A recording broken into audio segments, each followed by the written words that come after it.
जी बिस्मिल्लाहिर्रहमानिर्रहीम। Welcome to pass education system. Studio students, मैं हूं आपका बायोलॉजी टीचर नासिर अली। जैसा कि आप जानते हैं, बायोलॉजी एमडी कैट प्रेपरेशन 2025 का जो सिलसिला है वो हमारा जारी है। सो इसी सिलसिले को आगे बढ़ाते हुए आज हम यूनिट नंबर 8 जो है वो स्टार्ट करेंगे, जिसका नाम है रिप्रोडक्शन।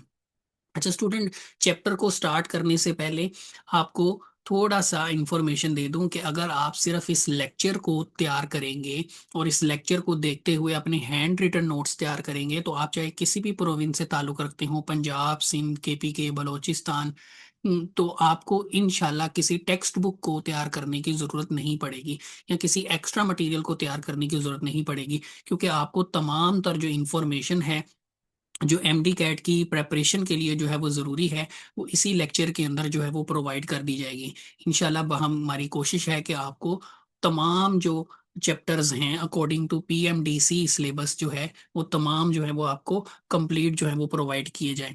इसके साथ साथ आपको पता है कि जब हम चैप्टर का लेक्चर कंप्लीट कर लेते हैं तो उस चैप्टर के लास्ट में उन टॉपिक से रिलेटेड जो हमारे सिलेबस का हिस्सा हैं, जो एमडी कैट में पास पेपर्स आ चुके हैं, एमसीक्यूज, वो भी हम सॉल्व करते हैं। तो चलिए स्टूडेंट, आज हम जो है वो अपना यूनिट 8 जो है वो स्टार्ट करते हैं। लर्निंग आउटकम्स यहाँ पे लिख दिए हैं, आप इसको सिलेबस का हिस्सा भी कह सकते हैं, आप सिलेबस भी कह सकते हैं। तो इसमें बेसिकली स्टूडेंट्स हमने 4 टॉपिक्स जो है वो कवर करने हैं। एक तो हमने कवर करना है मेल रिप्रोडक्टिव सिस्टम, उसके बाद हमने सेकंड कवर करना है female reproductive system, third number पे हमारे पास जो टॉपिक होगा डेट इज मेंस्ट्रुअल साइकिल, और लास्ट जो हमारा टॉपिक होगा स्टूडेंट वो होगा सेक्सुअली ट्रांसमिटेड डिजीजेज, जिन्हें हम एसटीडी भी कहते हैं। तो बेसिकली ये 4 टॉपिक्स जो है, 4 मेजर टॉपिक्स जो हैं वो हमने कवर करने हैं। सो स्टार्ट करते हैं स्टूडेंट हम अपने पहले टॉपिक से, that is male reproductive system. अच्छा, अब मेल रिप्रोडक्टिव सिस्टम में सबसे पहले तो हम स्टूडेंट बात करेंगे इसकी कंपोजिशन की। तो मेल रिप्रोडक्टिव सिस्टम जो है बेसिकली, ये जो सिस्टम है इट कंसिस्ट ऑफ 4 पार्ट्स। ये आपको पता होना चाहिए कि मेल रिप्रोडक्टिव सिस्टम जो है उसमें कितने पार्ट्स होते हैं। It has 4 parts. इसमें 4 जो है वो पार्ट्स होते हैं। नंबर 1 जो है, इसमें हमारे पास जो है, हमारे पास जो है वो टोटल 4 जो है वो पार्ट्स होते हैं। अच्छा, अब उन पार्ट्स को अगर हम वन बाय वन जो है वो अगर लिखते हैं, तो पहला जो हमारे पास जो पार्ट होगा, पहला जो हमारे पास पार्ट है उसको हम कहते हैं जी गोनेड्स। ठीक है, गोनेड्स। और मेल बॉडी में जो गोनेड्स होते हैं they are known as testis. अच्छा, उसके बाद जो सेकंड नंबर पे हमारे पास जो है वो टॉपिक है, सेकंड नंबर पे हमारे पास जो टॉपिक है वो है जी हमारे पास, अच्छा सेकंड नंबर पे जो है वो हमारे पास आ जाती हैं कुछ हेल्पिंग डक्ट्स हैं। ठीक है, जिन्हें हम नाम देंगे that are known as accessory ducts. अब वो असेसरी डक्ट्स कौन कौन सी होंगी स्टूडेंट्स, आगे चल के हम डिस्कस करेंगे। तीसरे नंबर पर जो हमारे पास हेडिंग होगी वो होगी जी असेसरी ग्लैंड्स। ठीक है, कुछ डक्ट्स भी हेल्प करेंगे, इसके साथ साथ इन्हीं डक्ट से लिंक कुछ ग्लैंड्स होंगे, उनको भी हम कवर करेंगे।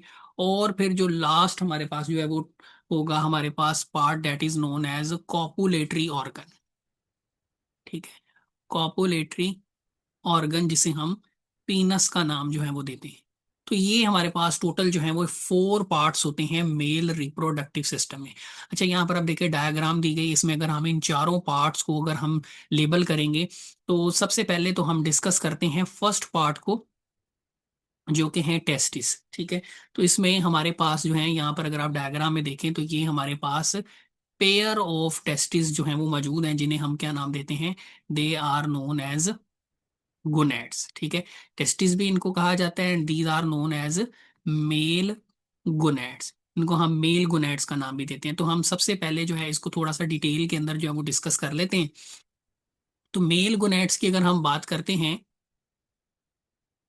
मेल जो हैं इनको हम डिस्कस करते हैं। मेल गोनेड्स में सबसे पहले हम बात करेंगे, यहाँ पे इसको थोड़ा सा साफ करके जो है वो लिख लेते हैं। ठीक है, तो ये हमारे पास स्टूडेंट पेयर ऑफ टेस्टिस जो हैं वो मौजूद हैं। अच्छा, इसमें सबसे पहली चीज जो हमने याद रखनी है, अब वन बाय वन जो है वो चीजें आप लोग नोट डाउन करते जाइएगा, जो जो आपको यहाँ पे लेक्चर के अंदर जो है वो बताई जाएंगी। पहली चीज स्टूडेंट जो आपने याद रखनी है टेस्टिस के मुतालिक, वो ये है कि जी ये कि हमारे पास जो है they are called male gonads. ठीक है, ये मेल गोनेट्स कहलाते हैं। ठीक है, और अगर शेप की बात करें तो जैसा कि डायग्राम में आपको नजर आ रहा है, ये ओवल शेप होते हैं, ओवल शेप होते हैं। और साइज की बात करें तो इनका जो साइज है that is equal to olive seeds, ठीक है, ऑलिव, जैतून को कहते हैं। तो ऑलिव सीड्स के बराबर जो है वो इनका क्या होता है, जो है वो साइज होता है। अच्छा, सेकंड जो मेजर पॉइंट आपने याद रखना है कि ये जो टेस्टिस हैं ये कहाँ पर मौजूद होती हैं, तो ये मौजूद होती हैं, they are present outside body, ठीक है, ये आउटसाइड बॉडी होती हैं, ठीक है। और बॉडी के आउटसाइड जो है ये कहाँ पर मौजूद होती हैं, इन आ सैक लाइक स्ट्रक्चर, ठीक है। ये बॉडी के बाहर होती हैं, एक थैली नुमा स्ट्रक्चर के अंदर जो है वो मौजूद होती हैं। और ये जो थैली नुमा स्ट्रक्चर होता है इसको हम स्टूडेंट्स क्या नाम देते हैं, that is known as scrotum, ठीक है। अब नेक्स्ट मेन पॉइंट ये है कि ये जो टेस्टिस हैं ये आउटसाइड बॉडी जो है वो क्यों मौजूद होती हैं। तो ये आउटसाइड बॉडी इसलिए होती हैं फॉर नरिशमेंट ऑफ या for development of sperms, healthy sperms की डेवलपमेंट के लिए ये आउटसाइड बॉडी मौजूद होती हैं। रीजन क्या है, रीजन ये है कि हेल्दी स्पर्म्स जो हैं इनकी डेवलपमेंट के लिए जो टेम्परेचर रिक्वायर्ड होता है that is around 35 degree centigrade. ये वो टेम्परेचर है जो स्पर्म्स की डेवलपमेंट के लिए जो है वो जरूरी होता है। और जैसा कि हम जानते हैं कि जो ह्यूमन बॉडी है, हमारी बॉडी के जो इनसाइड टेम्परेचर है, बॉडी के अंदर का जो टेम्परेचर है वो 37 होता है। तो वो एज कंपेयर टू जो डेवलपमेंट के लिए जो टेम्परेचर रिक्वायर्ड है उससे ज्यादा होता है। तो बॉडी के बाहर जो है वो टेस्टिस इसलिए मौजूद होती हैं ताकि वहां पे जो टेम्परेचर है वो कम हो सके, डेट इज 35, ताकि स्पर्म्स की जो है वो नॉर्मल जो है वो डेवलपमेंट हो सके। ये भी इंपॉर्टेंट पॉइंट है, ये आपको लाजमी पता होना चाहिए। इसके बाद तीसरे पॉइंट पर हम आ जाते हैं। अब तीसरा जो पॉइंट जो हमने याद रखना है टेस्टिस के मुतालिक, कि एक तो ये हमारे पास हमने पढ़ा कि ये पेयर की फॉर्म में होती हैं, ठीक है, पेयर की फॉर्म में होती हैं। नंबर 4, नेक्स्ट जो पॉइंट आपने याद रखना है कि जितनी भी ये जो टेस्टिस हैं अगर हम इनका क्रॉस सेक्शन देखें तो ये जो टेस्टिस हैं दे आर डिवाइडेड इनटू, अगर हम इनका क्रॉस सेक्शन देखें तो यहाँ पर आप देखिए स्टूडेंट, ये हमने यहाँ पर ये हमारे पास क्या है, ये क्रॉस सेक्शन है, ठीक है, किसका, टेस्टिस का। अच्छा, अब क्रॉस सेक्शन में याद रखिएगा ये हमारे पास, अब देखें ये हमारे पास पूरा एक क्रॉस सेक्शन है। इस क्रॉस सेक्शन में आप देखें तो ये आपको ये कुछ स्ट्रक्चर इस तरह जो है वो दिखाई दे रही है, ठीक है, ये इस तरह स्ट्रक्चर बना हुआ है, ये इस तरह स्ट्रक्चर बना हुआ है। ये हमारे पास क्या है, these are known as lobules, इनको हम क्या नाम देते हैं, लोब्यूल्स का नाम देते हैं। तो टेस्टिस जो हैं अगर हम इनका क्रॉस सेक्शन देखें तो क्रॉस सेक्शन में हम इनको क्या करते हैं, इनको डिवाइड कर देते हैं, किस में, बहुत सारे लोब्यूल्स में। और लोब्यूल्स की जो तादाद होती है वो लगभग 250 से लेकर 300 जो है एक टेस्टिस के अंदर जो है वो मौजूद होती है, ठीक है। अब इन लोब्यूल्स के अंदर क्या मौजूद होता है, ठीक है, तो टेस्टिस के अंदर हमने कहा कि लोब्यूल्स मौजूद होते हैं। अब लोब्यूल्स के अंदर जो है वो क्या मौजूद होता है, तो लोब्यूल्स जो हैं कंटेन, हर लोब्यूल के अंदर जो है, ठीक है, lobules contain 1 to 4 coiled seminiferous tubules. ये बड़ा इंपॉर्टेंट पॉइंट है कि टेस्टिस के अंदर जो है वो लोब्यूल्स मौजूद होते हैं और हर लोब्यूल के अंदर बलदार नालियां मौजूद होती हैं जिनको हम कहते हैं सेमिनिफेरस ट्यूब्यूल। ये देखें यहाँ पे भी मेंशन है। अब देखें ये हमारे पास जो है ये लोब्यूल है, ठीक है, और इस लोब्यूल के अंदर आप देखें ये एक बलदार सी नाली जो है वो मौजूद है जो येलो कलर में यहाँ पे शो की गई है। तो स्टूडेंट ये क्या है, that is called seminiferous tubules. अब सेमिनिफेरस ट्यूब्यूल की अगर हम बात करें तो मेन फंक्शन क्या होता है कि जो स्पर्म्स होते हैं, sperms are formed here in seminiferous tubules के अंदर जो है स्पर्म्स आर फॉर्म्ड हेयर, ठीक है, फॉर्म्ड इनसाइड देम। तो इनके अंदर जो है स्पर्म्स जो हैं वो बनते हैं, ठीक है, sperms are formed in them. ये भी इंपॉर्टेंट पॉइंट याद रखना है कि टेस्टिस के अंदर जो स्पर्म्स हैं वो कहाँ बनते हैं, वो बनते हैं सेमिनिफेरस ट्यूब्यूल्स के अंदर जो है वो बनते हैं।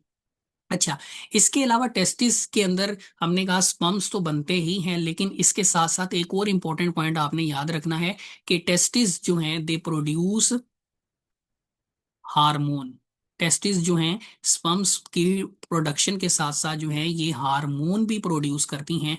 और उस हार्मोन का नाम क्या है? उस हार्मोन का नाम है that is known as testosterone. ठीक है, उस हार्मोन का नाम क्या है? टेस्टोस्टिरोन। अब ये जो हार्मोन है इसको सिक्रीट कौन करते हैं? Secreted by interstitial cells. ठीक है, इनको सिक्रीट कौन करता है? इंटरस्टिशियल सेल सिक्रीट करते हैं, या इन्हें हम लेडिंग सेल्स भी जो है वो कहते हैं। They are also known as Leydig cells. अब नेक्स्ट सवाल ये है कि ये कहाँ पर जो है ये सेल्स कहाँ पर पाए जाते हैं? तो स्टूडेंट याद रखिएगा कि ये जो सेल्स होते हैं they are present between seminiferous tubules. ठीक है, ये सेमिनिफेरस ट्यूब्यूल्स के दरमियान में जो है वो पाए जाते हैं। ठीक है, जैसे आप देखें यहाँ पे काफी सारी जो है वो सेमिनिफेरस ट्यूब्यूल्स मौजूद हैं इनसाइड टेस्टिस। तो लेट्स से जी हमारे पास ये एक सेमिनिफेरस ट्यूब्यूल है। अगर मैं इसी वे के अंदर जो है वो डायग्राम को जो है वो बनाता हूँ, और एक जो है वो ये सेमिनिफेरस ट्यूब्यूल मौजूद है, तो बिटवीन सेमिनिफेरस ट्यूब्यूल्स, या आप कह सकते हैं आउटसाइड सेमिनिफेरस ट्यूब्यूल, दोनों वर्ड यूज किए जा सकते हैं।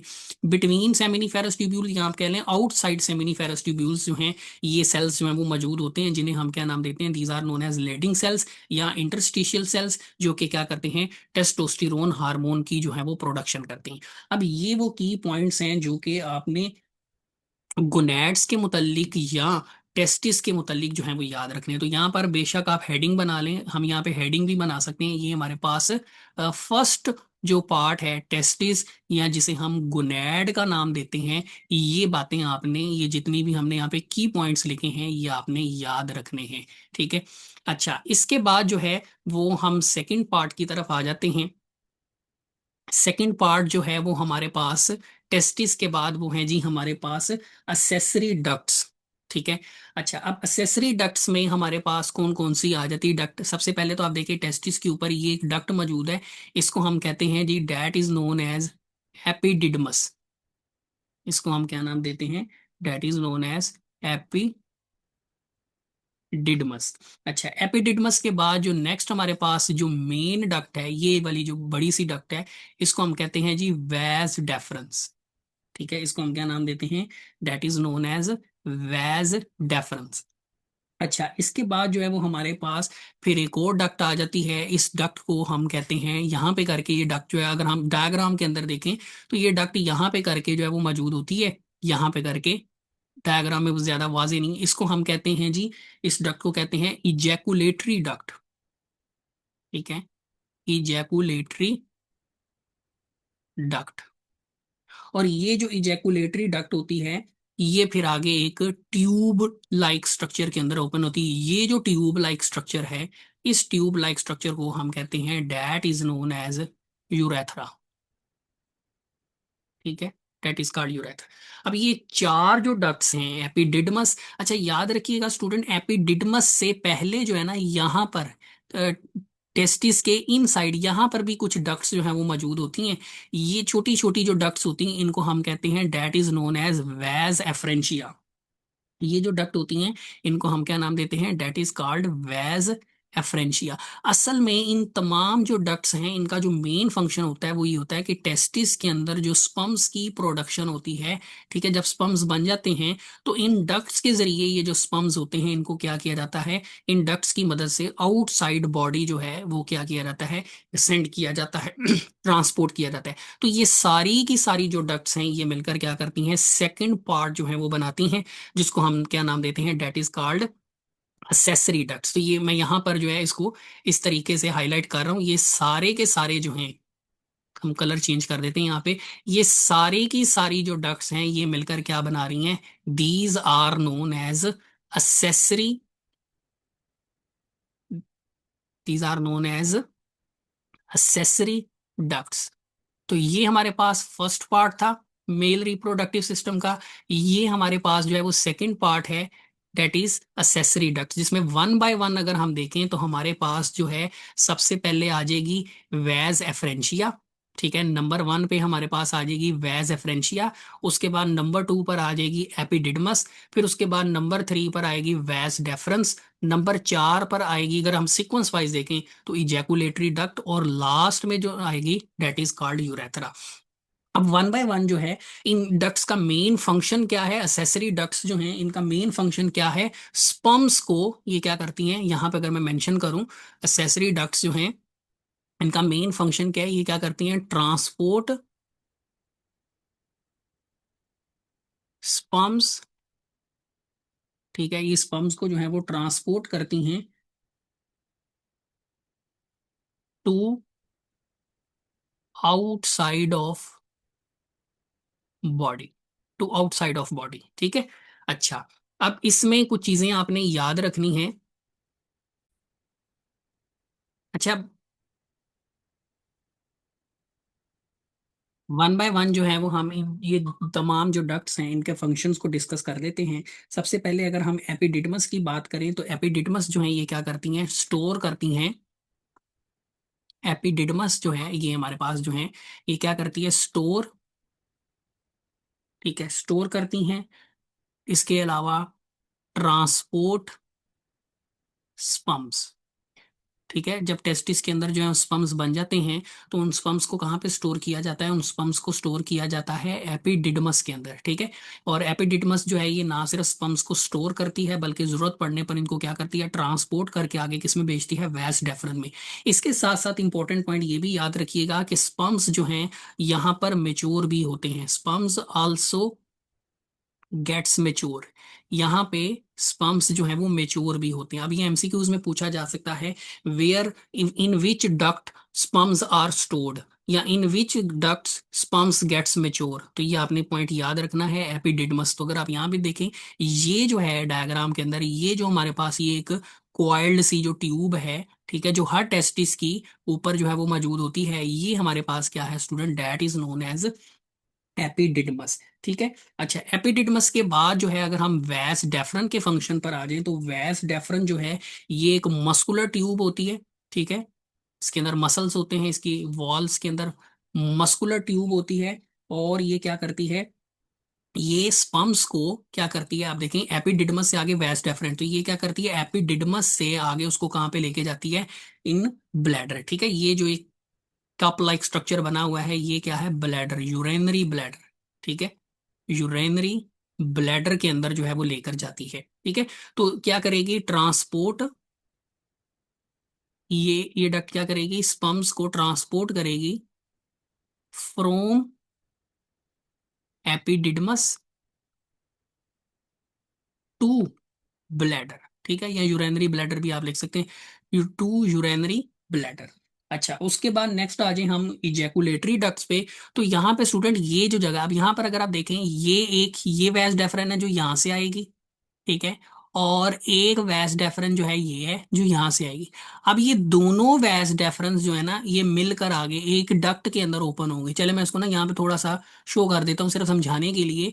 ये जो आगे दोनों वैस डेफरेंस के मिलने से जो ये डक्ट बनेगी, आगे एक कॉमन डक्ट बनेगी, इस कॉमन डक्ट को हम कहेंगे, ये डक्ट जो है वो फिर आगे एक और बड़ी डक्ट में ओपन होगी जिसको हमने यूरेथ्रा का नाम दिया। तो दोनों वैस डेफरेंस के मिलने से जो डक्ट बन रही है इसको हम कहते हैं इजैकुलेटरी डक्ट। तो यहां पर हम लिखते हैं कि जो इजैकुलेटरी डक्ट है फॉर्म बाय, ये कैसे बनती है, फॉर्म्ड बाय यूनियन ऑफ, या फ्यूजन ऑफ भी लिख सकते हैं, यूनियन ऑफ बोथ वैस डेफरेंस। तो दोनों साइड से जो वैस डेफरेंस आती हैं उनके जुड़ने से, उनके मिलने से जो आगे डक्ट बनती है इसको हम कहते हैं इजैकुलेटरी डक्ट। अच्छा, इजैकुलेटरी डक्ट के साथ यहां पर अगर आप स्टूडेंट देखें तो ये कुछ यहां पर फूले हुए स्ट्रक्चर्स जो हैं वो मौजूद है। यहाँ पर आप देखें वैस डेफरन जैसे ही ब्लैडर में एंटर हो रही है तो यहाँ पर आप देखें ये एक फूला सा स्ट्रक्चर जो है वो मौजूद है।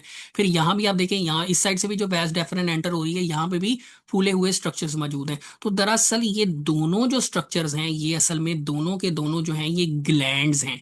और ये जो ग्लैंड है इसको हम नाम देते हैं, that is called seminal gland, ठीक है, सेमिनल ग्लैंड। याद रखिएगा वैस डेफरेंस जैसे ही ब्लैडर में एंटर होती हैं तो उनके साथ कुछ ग्लैंड्स जुड़े होते हैं जिन्हें हम कहते हैं सेमिनल ग्लैंड्स, या इनको हम सेमिनल वेजिकल्स का नाम भी जो है वो देते हैं।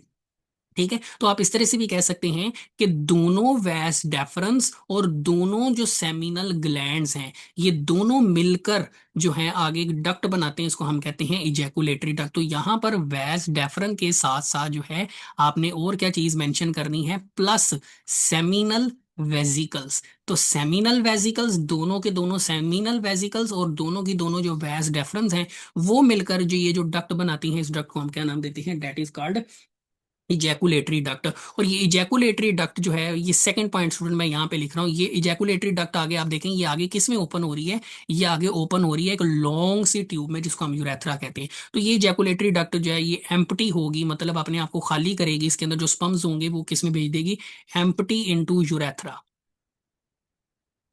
ठीक है, यूरेथ्रा में जो है वो भेज देगी।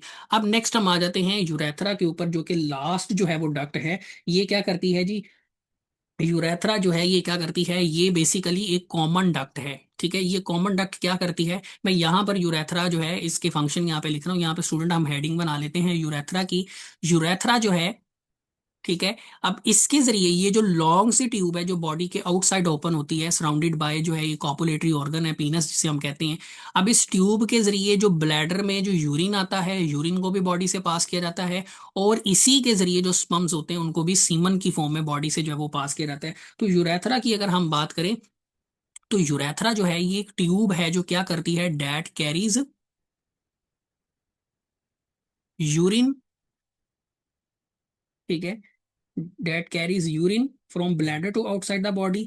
इसके साथ साथ ये क्या करती है, सीमन को भी बॉडी से जो है वो पास करती है। ठीक है, एंड सीमन, तो बेसिकली ये क्या काम कर रही है, ये यूरिन को बॉडी से पास कर रही है ये ट्यूब, और सीमन को पास करे। अब यूरिन जो है या ब्लैडर जो है ये यूरेनरी सिस्टम का पार्ट है, सीमन जो है ये आगे जेनिटेलिया जो है गोनैड से जो है वो यहाँ पे आ रहा है। तो इसीलिए इन दोनों को कंबाइन मिलाकर हम कहेंगे कि जो यूरेथ्रा है ये क्या है, यूरिनोजेनिटल डक्ट है। मतलब ये जिनाइटल्स, जिनाइटल्स रिप्रोडक्टिव पार्ट से रिलेटेड है, और यूरिनो जो है ये यूरेनरी सिस्टम यहाँ यूरिन से रिलेटेड है। तो चूंकि ये डक्ट जो है वो दोनों काम करती है, ये यूरिन को भी बॉडी से पास करती है और सीमन को भी बॉडी से पास करती है, इसलिए हम यूरेथ्रा को यूरिनो जेनिटल डक्ट का नाम भी जो है वो दे सकते हैं।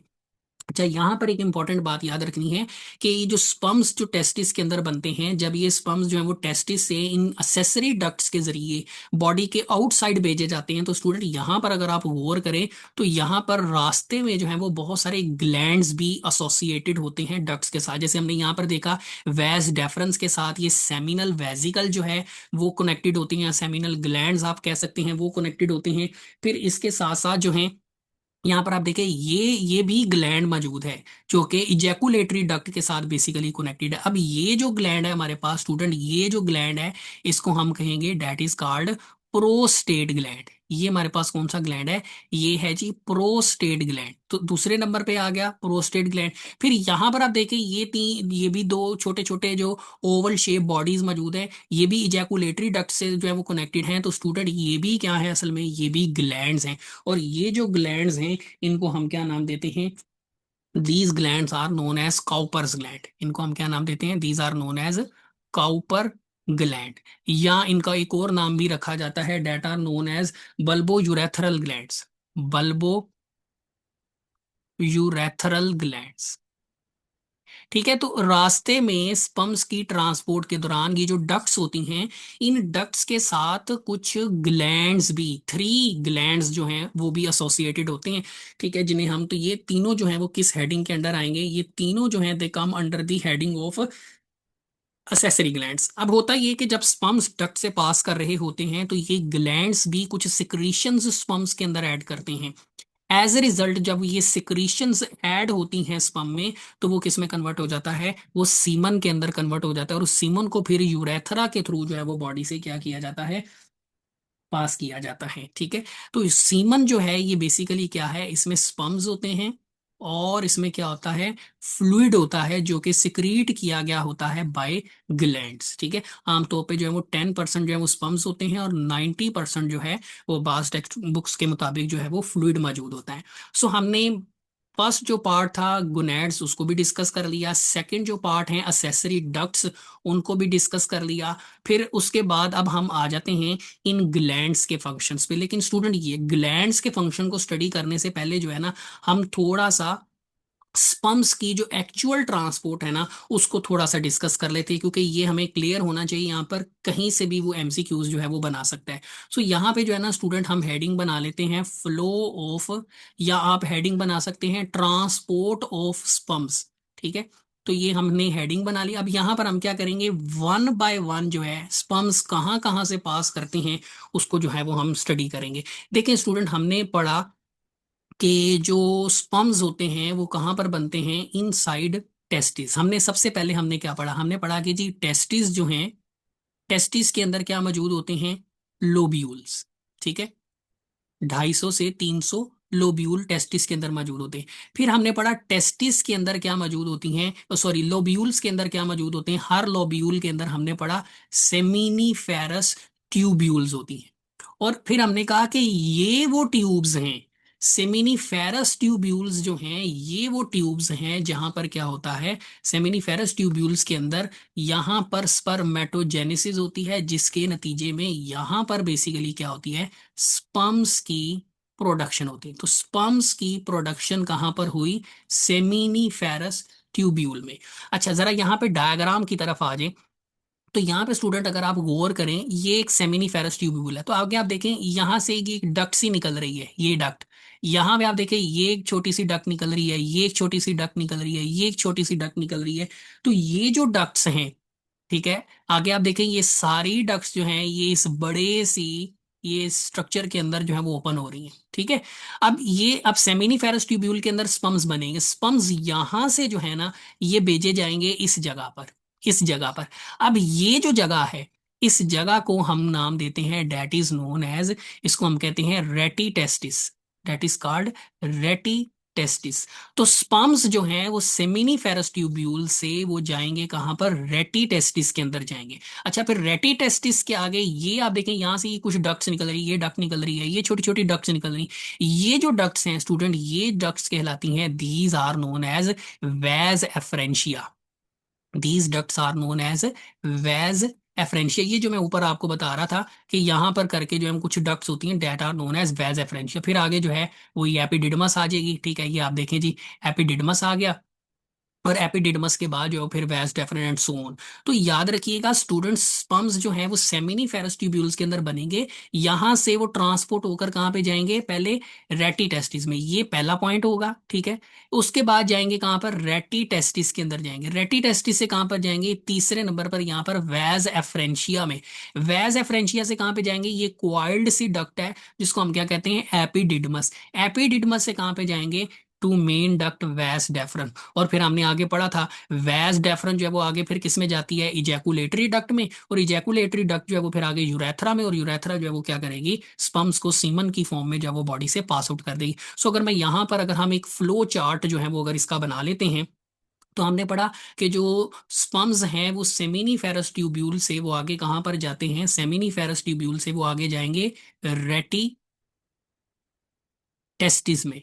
और रेटी टेस्टिस जो है, ठीक है, ये डायग्राम भी अगर आप साथ साथ देखते जाएं, सेमिनीफेरस ट्यूब्यूल से रेटी टेस्टिस में, रेटी टेस्टिस से किस में जाएंगे, to vas efferentia, to vas efferentia. तो यहां पर हम टू वेज, चले इस साइड पे बना देते हैं, टू वेज एफरेंशिया। और वेज एफरेंशिया जो है वो फिर आगे किससे कनेक्टेड है, टू दी एपिडिडमस। तो वेज एफरेंशिया से जाएगा डिडमस में। और एपिडिडमस से फिर आगे हमने देखा वेस डेफरन। अच्छा स्टूडेंट, ये चूंकि सबसे बड़ी डक्ट होती है, तो इसको हम स्पर्म डक्ट भी जो है वो कहते हैं, वेज एफरेंशिया को। वेज डेफरन से फिर किस में जाएगी, इजैकुलेटरी डक्ट, ये वाली जो है इजैकुलेटरी डक्ट। ये देखें, ये एपिडिडमस है, ये वैस डेफरन है, वैस डेफरन से आगे इजैकुलेटरी डक्ट ये। ठीक है, ये इजैकुलेटरी डक्ट है, जो कि सेमिनल वेसिकल्स और वैस एफरेंशिया, वैस डेफरेंस के फ्यूजन से जो है वो बनती है, और फिर आगे थ्रू यूरेथ्रा बॉडी से पास आउट हो जाएगी। तो वैस एफ डेफरन से किस में जाएगी, डेट इज इजैकुलेटरी डक्ट।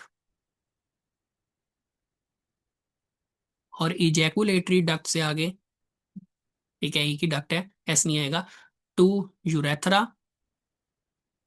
और यूरेथ्रा से अल्टीमेटली आउटसाइड बॉडी। ठीक है।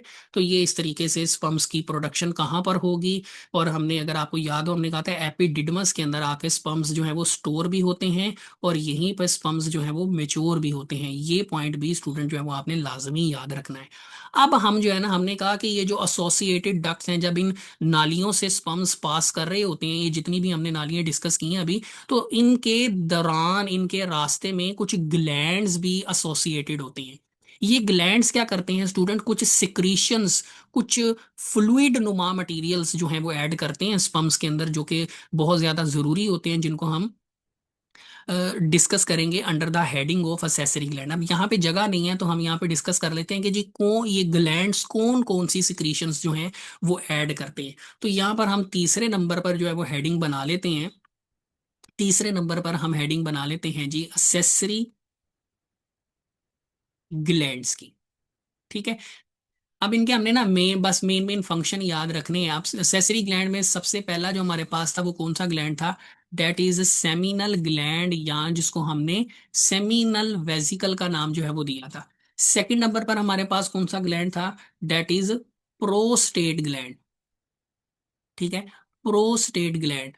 फिर तीसरे नंबर पर जो ग्लैंड हमने पढ़ा था वो कौन सा था जी, काउपर्स ग्लैंड, या जिसको हम बल्बो यूरेथ्रल ग्लैंड भी जो है वो कहते हैं। ठीक है, बल्बो यूरेथ्रल ग्लैंड, याद रखिएगा, दोनों नेम्स आपको पता होने चाहिए। अच्छा, वन बाय वन इनके फंक्शंस को देख लेते हैं। तो फंक्शंस में अगर हम देखें, तो जो सेमिनल वेसिकल्स हैं, ये क्या होते हैं जी, सैक लाइक, ठीक है, थैली नुमा जो है ये पाउच होते हैं, सैक लाइक पाउचेस। जैसे अगर आप यहाँ पे डायग्राम में भी देखें, तो ये जो है ये बड़े से, ये देखें यहाँ पे ये पाउच सा जो है वो नजर आ रहा है। तो ये सैक लाइक जो है वो पाउचेस होते हैं, किसके साथ अटैच होते हैं, तो हम डायग्राम में आपने देखा अटैच होते हैं टू वैस डेफरेंस। ठीक है, दो वैस डेफरेंस हैं, तो सेमिनल वेसिकल्स भी कितने होते हैं, दोनों होते हैं। ठीक है। अच्छा, अब ये करता क्या है बेसिकली, ये एक जो है प्रोड्यूस शुगर लाइक, ठीक है, sugar rich fluid, sugar rich fluid.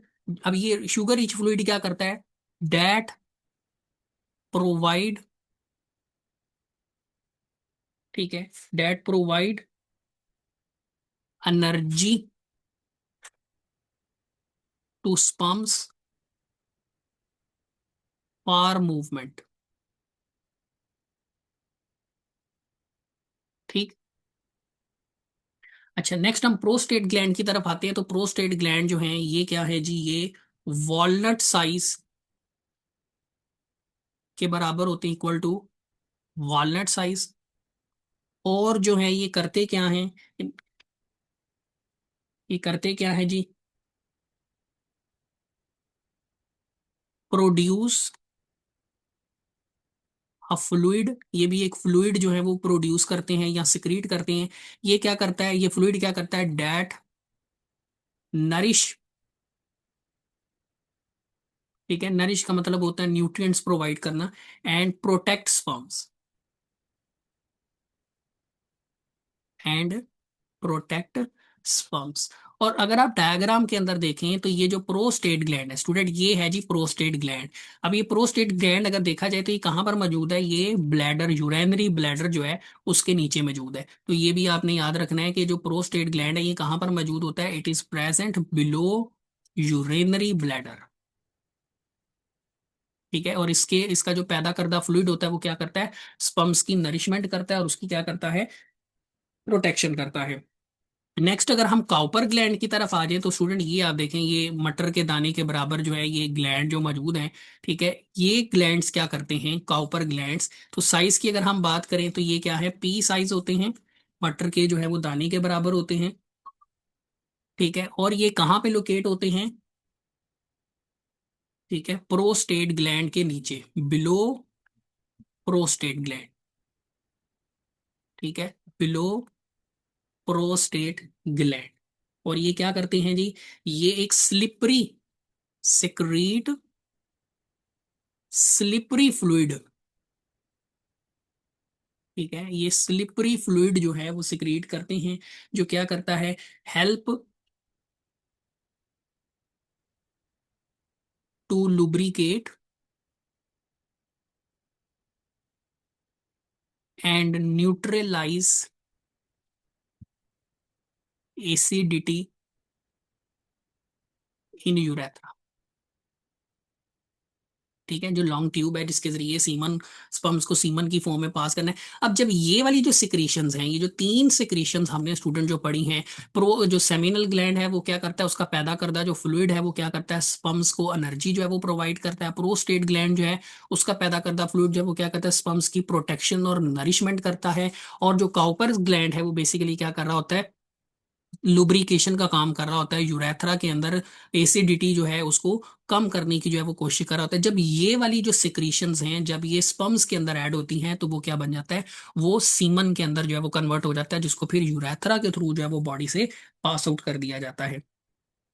इसके बाद हम लास्ट पोर्शन की तरफ आ जाते हैं, that is called copulatory organ. ठीक है, जिसको हम पीनस भी कहते हैं। ये आप देख सकते हैं अराउंड जो है, अराउंड यूरेथ्रा जो है ये ट्यूब लाइक स्ट्रक्चर जो है वो मौजूद है, that is known as copulatory organ.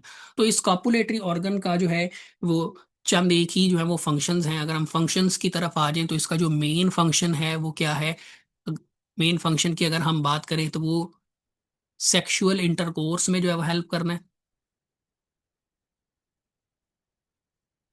ठीक है, और इसके साथ साथ जो है अगर हम बात करें इसकी जो स्किन है वो मस्कुलर होती है। स्किन इज एक मस्कुलर जो है ये स्ट्रक्चर है, स्किन इसकी मस्कुलर होती है। और इसके अंदर जो है इट कंटेन ब्लड वेसल्स। ठीक है, डेट काज या डेट हेल्प इन इरेक्शन। ठीक, तो ये हमने वो चारों पार्ट्स हैं मेल रिप्रोडक्टिव सिस्टम के जो कि हमने डिस्कस किए। अच्छा, अब हमने कहा था कि सेमिनीफेरस ट्यूब्यूल्स हैं जो हैं उनके अंदर स्पर्म्स की प्रोडक्शन होती है। तो स्पर्म्स की प्रोडक्शन जो है उसको हम थोड़ा सा देख लेते हैं। याद रखिएगा, स्पर्म्स की जो प्रोडक्शन है उसको हम कहते हैं स्पर्मेटोजेनेसिस। जेनेसिस का मतलब होता है प्रोडक्शन। तो स्पर्म्स की जो प्रोडक्शन है वो कहाँ पर हो रही होती है स्टूडेंट, हमने पढ़ा सेमिनीफेरस ट्यूब्यूल के अंदर हो रही होती है। तो यहाँ पर आप देखिए दोबारा से क्रॉस सेक्शन लिया गया है, उस क्रॉस सेक्शन के अंदर यहाँ से आप देखें ये एक सेमिनीफेरस ट्यूब्यूल को जो है वो निकाला गया है। ठीक है, अब ट्यूब का ये सामने वाला फ्रंट पोर्शन जो है वो आपको दिखाया जा रहा है, और इस फ्रंट पोर्शन में से कुछ क्रॉस सेक्शन लेकर जो है वो आपको यहाँ पे दिखाया जा रहा है। तो इसके अंदर आप देखें ये डिफरेंट किस्म के जो है सेल्स मौजूद हैं। अब ये सेमिनीफेरस ट्यूब्यूल का कुछ हिस्सा आपको दिखाया गया है। यहां पर क्या होगा, इनसाइड सेमिनीफेरस ट्यूब्यूल स्पर्मेटोजेनेसिस होगी, जिसके नतीजे में क्या होगा, अल्टीमेटली स्पर्म्स की जो है वो प्रोडक्शन की जाएगी। और ये जो स्पर्म्स की प्रोडक्शन आप यहाँ पे देखें, अब होता क्या है कि सेमिनीफेरस ट्यूब्यूल में यहाँ पर सबसे पहले जो है वो कुछ सेल्स बनते हैं। सेमिनीफेरस ट्यूब्यूल में यहाँ पे कुछ सेल, इनके अंदर इनकी दीवारों के करीब यहाँ पे कुछ सेल्स होते हैं जिन्हें हम कहते हैं जर्म सेल्स। ठीक है, अब ये जो जर्म सेल्स हैं, ये जर्म सेल्स क्या करते हैं, ये जर्म सेल्स सबसे पहले ग्रो इन साइज, सबसे पहले अपना साइज इंक्रीज करते हैं। जब इनका साइज इंक्रीज होता है तो फिर हम इनको नाम देना शुरू करते हैं, these are known as spermatogonium. ठीक है, इससे भी आगे जो है वो प्रोसेस, यही वाला प्रोसेस यहाँ पर भी जो है वो कंटिन्यू होगा। ठीक है, हम सिर्फ एक से एक को ही आगे लेके चलेंगे। तो सबसे पहले क्या होगा, जो जर्म सेल्स होंगे, जैसे ये जर्म सेल मौजूद है, तो जर्म सेल्स क्या करेंगे, साइज में जो है ये क्या करेंगे, जर्म सेल्स जो हैं वो डिवाइड करेंगे। डिवाइड करने के बाद ये क्या करेंगे, एक सेल बनाएंगे जिसको हम कहेंगे स्पर्मेटोगोनियम। इस साइड वाला जो है इसको आप, इसको फिलहाल रहने दें। जर्म सेल्स जो हैं ये क्या करेंगे, डिवाइड करेंगे, और डिवाइड करके ये क्या बना देंगे, स्पर्मेटोगोनियम।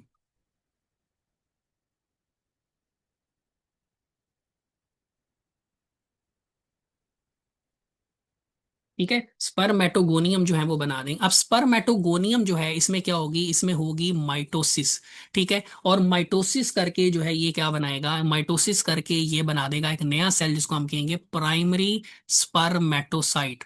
Primary spermatocyte. अब प्राइमरी स्पर्मेटोसाइट इसमें मियोसिस होगी, मियोसिस वन, जिसके नतीजे में बनेंगे सेकेंडरी स्पर्मेटोसाइट, जिनके अंदर होगी मियोसिस टू, और उसके नतीजे में चार हैप्लॉइड सेल्स बनेंगे जिनको हम कहेंगे स्पर्मेटिड्स।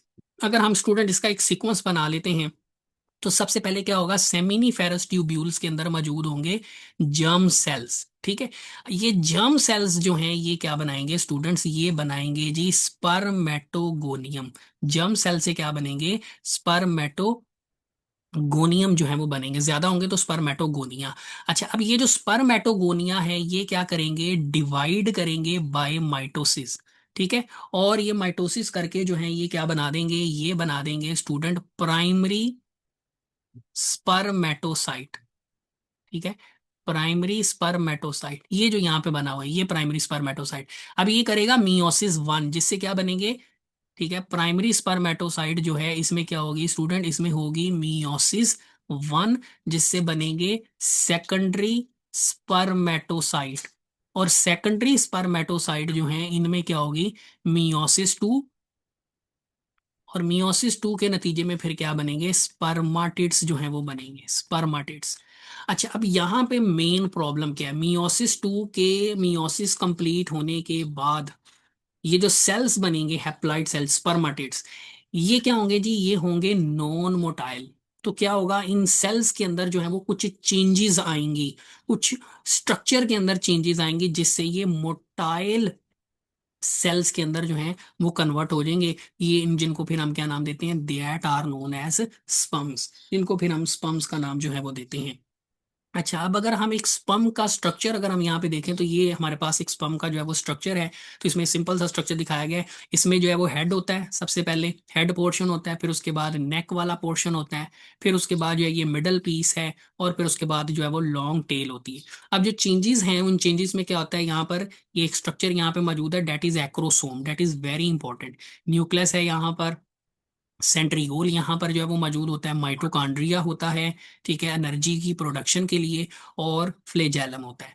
अब जो माइटोकॉन्ड्रिया से जो एनर्जी की प्रोडक्शन होगी उसके जरिए फ्लेजेला मूव करेगा, और फ्लेजेला की मूवमेंट की वजह से जो है वो फिर क्या करेंगे, स्पर्म्स जो है वो क्या करेंगे, दे मूव।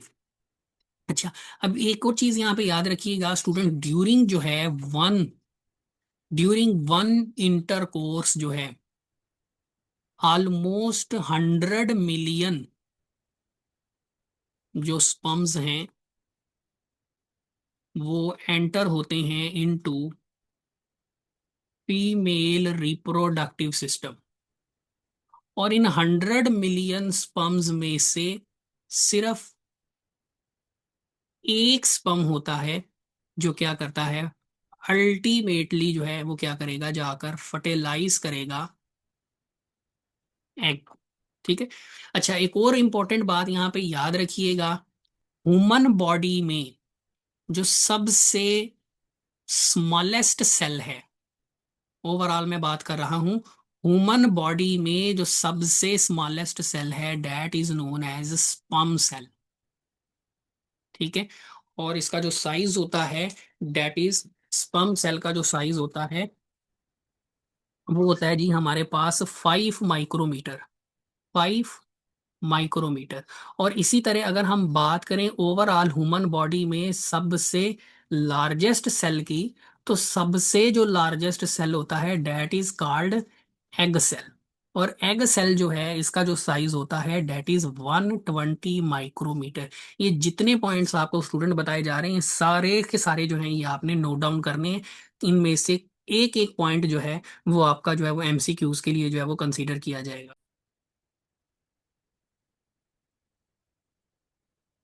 जी, तो स्टूडेंट्स अगर हम बात करें हार्मोन्स की इन्वॉल्वमेंट की, क्योंकि यहाँ ये भी बहुत इंपॉर्टेंट टॉपिक है, यहाँ से भी कई एमसीक्यूज जो है वो बनते हैं।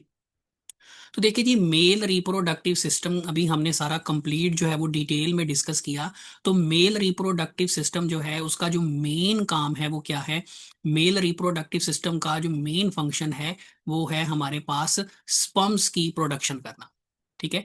मेल रिप्रोडक्टिव सिस्टम जो है इसमें क्या होता है, स्पर्म्स की प्रोडक्शन होती है, और फिर उसके बाद हम इसको क्या कह रहता है, स्पर्म्स की प्रोडक्शन के बाद सिंपली इसको क्या कर दिया जाता है, थ्रू डक्ट्स जो है वो ट्रांसपोर्ट कर दिया जाता है to female reproductive system.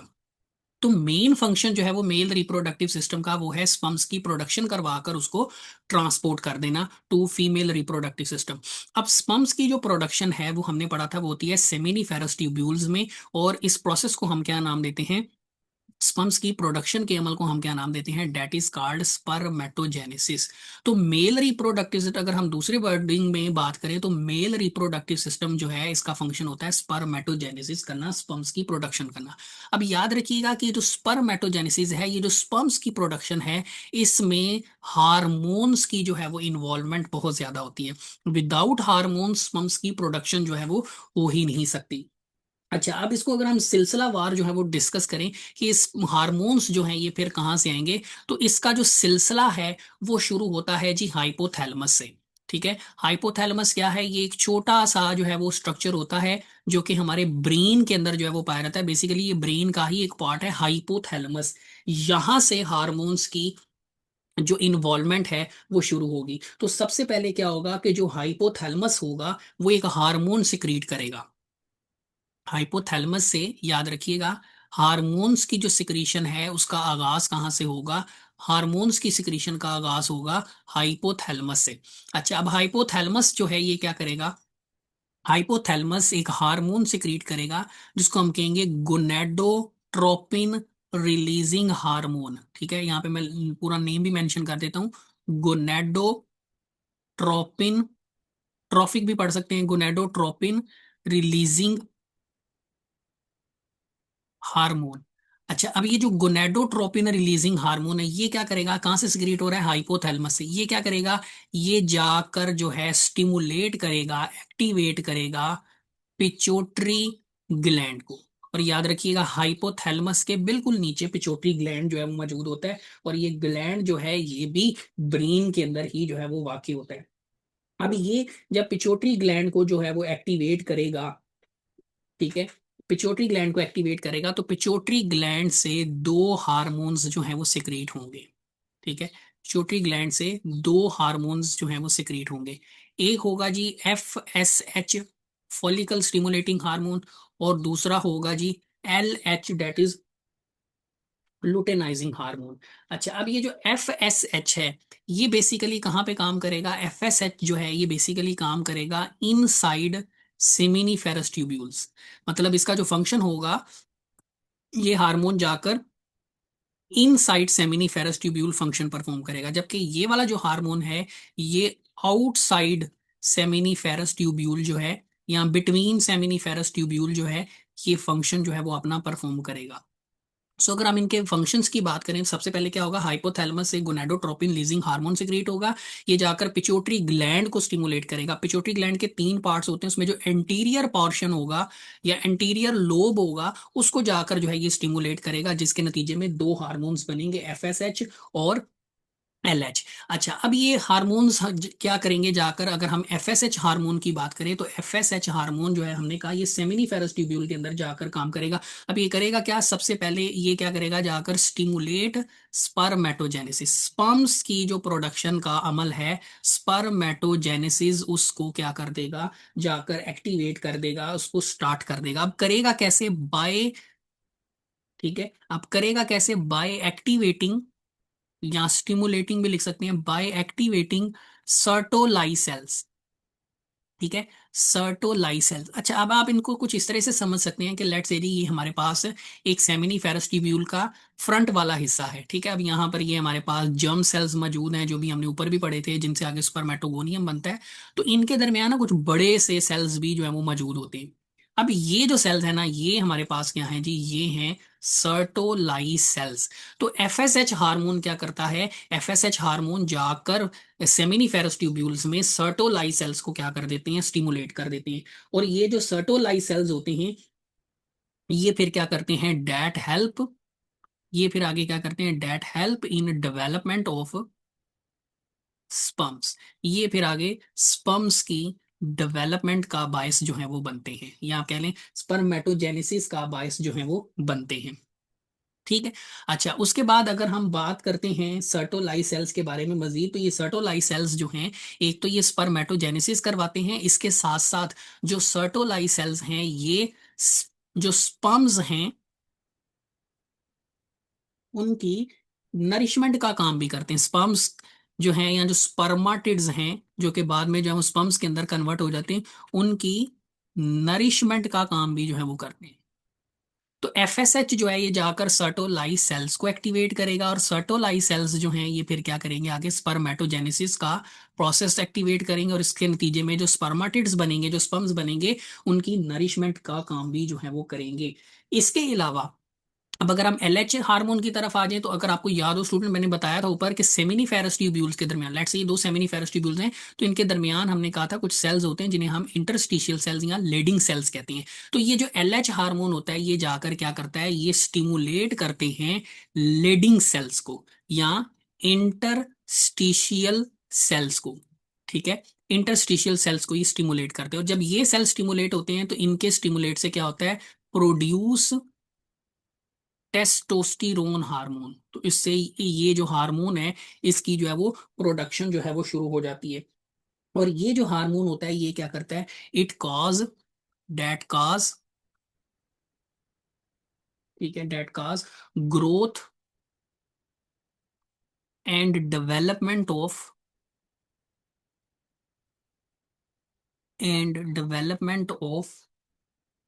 Germinal epithelium.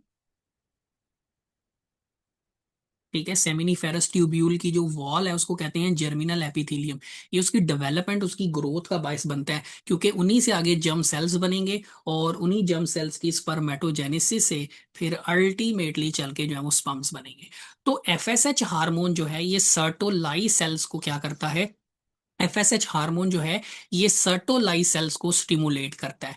और अगर हम बात करें एलएच की, तो ये इंटरस्टिशियल सेल्स को जो है वो स्टिमुलेट करता है। अच्छा, इसके अलावा टेस्टोस्टिरोन का एक और फंक्शन भी याद रखिएगा। टेस्टोस्टिरोन जो है ये क्या करते हैं, प्रोड्यूस मेल सेकेंडरी जो करेक्टर्स हैं, मेल सेकेंडरी जो करेक्टर्स हैं, जैसे चेस्ट के ऊपर, फेस के ऊपर हेयर्स का ग्रो करना, आवाज का भारी होना, उसको भी जो है इनकी डेवलपमेंट का बायस भी जो है वो बनते हैं। तो ये जो था ये हमारे पास था मेल रिप्रोडक्टिव सिस्टम। अब नेक्स्ट जो हमारा टॉपिक होगा वो होगा जी फीमेल रिप्रोडक्टिव सिस्टम। जी तो स्टूडेंट्स, मेल के बाद जो नेक्स्ट हमारे पास सेकंड जो टॉपिक है वो है जी फीमेल रिप्रोडक्टिव सिस्टम। अब मेल रिप्रोडक्टिव सिस्टम में हमने पढ़ा था टोटल 4 पार्ट्स होते हैं, बिल्कुल उसी तरह फीमेल रिप्रोडक्टिव सिस्टम जो है it also consist of 4 parts. Female reproductive system में भी 4 ही जो है वो पार्ट्स होते हैं। अब वो चारों पार्ट्स और उनके फंक्शंस क्या हैं वो हम वन बाय वन जो हैं वो डिस्कस करेंगे। सबसे पहले अगर हम पार्ट की बात करें तो यहाँ पर ये हमारे पास है जी the first part of reproductive system. ये जो हमारे पास फर्स्ट पार्ट है दैट इज नोन एज, इस फर्स्ट पार्ट को हम क्या नाम देते हैं, that are known as gonads. ठीक है, अब मेल में जो गोनेड्स होते हैं उनको हमने नाम दिया था टेस्टिस का, लेकिन फीमेल बॉडी में जो गोनेड्स होते हैं उनको हम नाम देते हैं these are known as ovaries. तो पहले नंबर पे जो हम डिस्कस करेंगे वो हम गोनेड्स ओवरीज के बारे में डिस्कस करेंगे। फिर उसके बाद अगर आप सेकंड फंक्शन की सेकंड पार्ट की तरफ आते हैं, तो यहाँ पर आप देखें ओवरी से, ठीक है, ये जो गोनैड्स हैं, ये जो ओवरीज हैं, यहाँ से ये आप देखें डक्ट लाइक स्ट्रक्चर्स जो हैं वो निकल रहे हैं, इस साइड पर भी और इस साइड पर भी। तो ये जो डक्ट लाइक स्ट्रक्चर्स हैं इसको हम यहाँ से रिमूव कर देते हैं, एक साइड पे जो है वो लेबल कर लेते हैं एज कम्पेयर टू, क्योंकि वही स्ट्रक्चर दूसरी साइड पर भी जो है वो मौजूद है। तो उसके बाद जो सेकंड नंबर पर हमारे पास ये जो डक्ट लाइक स्ट्रक्चर होगा जो कि ओवरी से जो है वो निकल रहा होता है, ओरिजिनेट हो रहा होता है, दैट इज नोन एज ओवी डक्ट। इसको हम कहते हैं ओवी डक्ट। ठीक है, इसके काफी सारे नाम हैं, इसको हम यूटराइन डक्ट भी कहते हैं, और इसके साथ साथ इसको हम फिलोपियन ट्यूब भी जो है वो कहते हैं। ठीक है, तो ये जो ट्यूब है इसको हम ओविडक्ट भी कहते हैं, यूट्राइन डक्ट भी कहते हैं, और इसके साथ साथ इसको हम फिलोपियन ट्यूब का नाम भी जो है वो देते हैं। सेकंड पार्ट हो गया हमारे पास।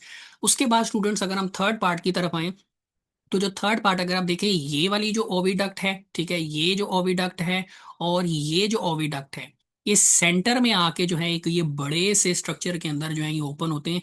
ये जो हमारे पास ये जो सारा स्ट्रक्चर है, ये सारे का सारा जो है, ठीक है, यहां से लेकर ये यहां तक, ये सारे का सारा जो स्ट्रक्चर है ये हमारे पास क्या कहलाता है, that will be known as uterus. इसको हम क्या कहते हैं, ये जो थर्ड पार्ट है डैट इज कॉल्ड यूट्रस। ठीक है, और उसके बाद जो है लास्ट पार्ट आ जाता है, ये जो पार्ट है हमारे पास यहां से लेके यहां तक, that will be known as vagina. ठीक है, इसको बर्थ कैनाल भी कहा जाता है, also known as birth canal. So there are four parts of male reproductive system. Similarly, there are four parts of female reproductive system. तो one by one जो है वो हम इनके फंक्शंस को जो है वो डिस्कस कर लेते हैं। सबसे पहले जो है वो हम स्टार्ट करेंगे ओवरी से, गोनैड से जो है वो हम स्टार्ट करेंगे। तो वन बाय वन जो पॉइंट्स यहाँ पे मेंशन किए जाएंगे वो आपने उतारते जाना है, उसके नोट्स आपने साथ लाजमी बनाते चले जाना है।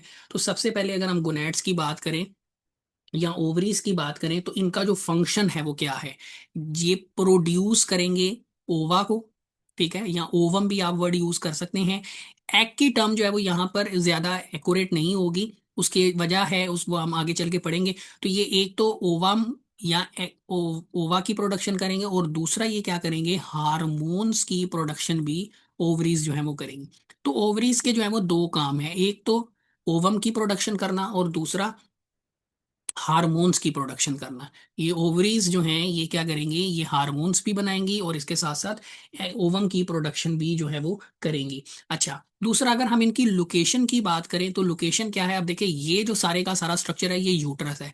तो यूट्रस की इस साइड पर भी, इस साइड पर भी और इस साइड पर भी ओवरीज जो है वो मौजूद हैं। तो they are present on side of uterus, ठीक है, ऑन साइड ऑफ यूट्रस। अच्छा, इसके अलावा अगर हम इनकी शेप की बात करें तो ओवरीज जो हैं ये काफी सॉलिड होती हैं, ठीक है, और शेप इनकी अगर हम बात करें तो वाइड शेप, ओवल शेप होती हैं, ठीक है, ओवल शेप होती हैं। साइज की अगर बात की जाए तो 3 to 5 सेंटीमीटर जो है इनकी लेंथ होती है, 3 to 5 सेंटीमीटर इनकी लेंथ होगी। और अगर हम विड्थ की बात करें तो डेट इज 2 to 3 सेंटीमीटर, ठीक है, विड्थ 2 to 3 सेंटीमीटर होगी और लेंथ जो है वो 3 to 5 सेंटीमीटर होगी। अच्छा, अब ये जो ओवरीज हैं, जो ओवल शेप स्ट्रक्चर्स हैं, इनके अंदर क्या होगा, ओवम की प्रोडक्शन के लिए, ओवम की प्रोडक्शन के लिए लगभग जो है अप्रोक्सीमेटली 4 लाख, ठीक है, 400,000 भी आप कह सकते हैं, 4 लाख जो है फॉलिकल सेल्स मौजूद होती हैं। फॉलिकल सेल्स जो हैं वो ओवरी के अंदर जो हैं वो मौजूद होते हैं, ऑलमोस्ट 4 लाख। और ये कब होते हैं, at the time of birth, at birth. अब इनमें से सिर्फ ये जो 4 लाख फॉलिकल सेल्स हैं, अप्रोक्सीमेटली जो हैं इनमें से 500 जो होते हैं फॉलिकल्स, वो फिर क्या होते हैं, 500 बिकम मेच्योर, ठीक है, 500 जो हैं वो क्या होंगे, मेच्योर होंगे, और फिर उसके बाद रिलीज हो जाएंगे, release from ovary in form of ovum, या आप ओवा कह सकते हैं। अभी हमने ऊपर बात की कि ओवरीज का काम क्या है, ओवम की प्रोडक्शन करना, ठीक है। अब ओवम की प्रोडक्शन के लिए वो at the time of birth, ये पॉइंट भी याद रखिएगा, at the time of birth जो है ओवरी के अंदर 4 लाख फॉलिकल सेल्स मौजूद होते हैं, जिनमें से सिर्फ 500 जो हैं वो आगे चलकर जो हैं वो मेच्योर होते हैं, किसमें मेच्योर होते हैं, किसमें, ओवम के अंदर, और फिर वो दोनों ओवरी से जो हैं वो रिलीज होते हैं, ठीक है। और ये जो प्रोसेस होगा जिसमें ये 500 मेच्योर होंगे और रिलीज होंगे, ये कब होगा, ये प्रोसेस स्टूडेंट स्टार्ट होगा पुबर्टी से, ठीक है, बलोगत से, अडल्ट नेस से जो है वो स्टार्ट होगा अप टू मेनोपास, ठीक है। मेनोपास क्या होता है, जब ओवरी के अंदर जो है वो ओवम की प्रोडक्शन जो है वो बंद हो जाती है, ठीक है। तो at the time of birth 4 lakh follicle sales होंगे, लेकिन इनमें से सिर्फ 500 ऐसे होंगे जो कि पुबर्टी से अपनी जो मेच्योरिटी डेवलपमेंट शुरू करेंगे, अनटिल मेनोपास तक 500 फॉलिकल्स ऐसे होंगे जो कि ओवम के अंदर कन्वर्ट होकर जो है वो फिर ओवरी से जो है वो रिलीज हो जाएंगे। अच्छा, इसके अलावा तो ओवरीज का काम जो है वो याद रखना है, ओवम की प्रोडक्शन करना है और हार्मोन्स की जो है वो प्रोडक्शन करना है। हार्मोन्स कौन कौन से हैं वो भी आगे स्टूडेंट हम नेक्स्ट लेक्चर के अंदर डिस्कस करेंगे। उसके बाद हम आ जाते हैं ओविडक्ट। अब देखिए, अभी हमने बात की कि ओवरी के अंदर क्या होगा, ओवम की प्रोडक्शन होगी, ठीक है। अब ये ओवम जो है जब बन जाएगा तो ये ओवरी से रिलीज होकर किस में आ जाएगा, ये आ जाएगा जी ओविडक्ट में, ठीक है, ओविडक्ट में। अब ओविडक्ट में ये जो इसका ये जो शुरू वाला हिस्सा है, इसको स्टूडेंट कहते हैं एम्प्यूला। इसको हम क्या कहते हैं, एम्प्यूला। और यही वो जगह होती है ओविडक्ट में जहां पर फर्टिलाइजेशन होती है, ठीक है। यहीं पर क्या होती है, फर्टिलाइजेशन भी यहीं पर होती है। Fertilisation occurs here. अगर आपसे पूछा जाए ओविडक्ट के कौन से हिस्से में जो है वो फर्टिलाइजेशन होती है, तो ओविडक्ट का जो शुरू वाला हिस्सा होता है, ठीक है, वहीं पर फर्टिलाइजेशन होती है ओवम की। इस हिस्से को हम एम्प्यूला का नाम जो है वो देते हैं, ठीक है। तो सिंपली ओविडक्ट का जो काम होता है, यहाँ पे फर्टिलाइजेशन होती है, और फर्टिलाइजेशन के नतीजे में जो है वो फिर जो जाइगोट बनता है, जो बाद में एम्ब्रियो में कन्वर्ट होता है, उसको सिंपली क्या कर दिया जाता है, आगे यूट्रस के अंदर जो है वो भेज दिया जाता है। तो ये जो हमारे पास ओविडक्ट है, इसका मेन काम क्या है, यहाँ पर जो मेन काम होता है वो होता है फर्टिलाइजेशन, यहाँ पर होती है। और फर्टिलाइजेशन के बाद ये पहला फंक्शन होगा यहाँ पर, और उसके बाद इसका जो दूसरा काम होगा वो क्या होगा, उसको ट्रांसपोर्ट कर देना होगा, वो जो ओवम है जो फिर आगे डेवलप करेगा, ट्रांसपोर्ट ओवम टू यूट्रस। उसके बाद उसको क्या कर दिया जाएगा, यूट्रस के अंदर जो है वो भेज दिया जाएगा।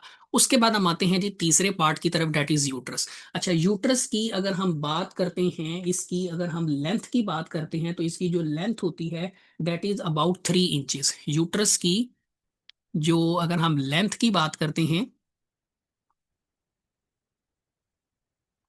तो यूट्रस की जो लेंथ होगी वो कितनी होगी जी, 3 इंचेस, ठीक है। और अगर हम इसकी विड्थ की बात करते हैं, तो डेट इज 2 इंचेस, ठीक है। और यूट्रस ही बेसिकली वो जगह होती है जहां पर एम्ब्रियो जो है वो ग्रो करता है वोम की शक्ल में, ठीक है। और एक और चीज याद रखिएगा, ड्यूरिंग यूट्रस जो है, ड्यूरिंग प्रेगनेंसी जो है, ये 20 टाइम्स जो है ये अपने आप को क्या कर सकता है, एक्सपेंड कर सकता है। उसकी वजह क्या होती है, कि उसकी वजह ये है कि यूट्रस की जो वॉल्स होती हैं, ये इसमें क्या होते हैं, मसल्स होते हैं। तो ये 20 टाइम्स जो है ड्यूरिंग प्रेगनेंसी जो है, यूट्रस 20 टाइम्स अपने आप को क्या कर सकता है, एक्सपेंड कर सकता है। अच्छा, अब यूट्रस की बात करें, जिसके लिए हम वोम्ब का वर्ड भी जो है वो यूज कर लेते हैं। ये क्या करता है जी, यूट्रस जो है ये एक मस्कुलर ऑर्गन है, ठीक है। अभी हमने पढ़ा कि इसकी दीवारों के अंदर क्या मौजूद होते हैं, मसल्स होते हैं। मस्कुलर जो है वो ऑर्गन होता है, और इसको हम क्या करते हैं, शेप की बात करें तो इनवर्टेड पीयर शेप होता है।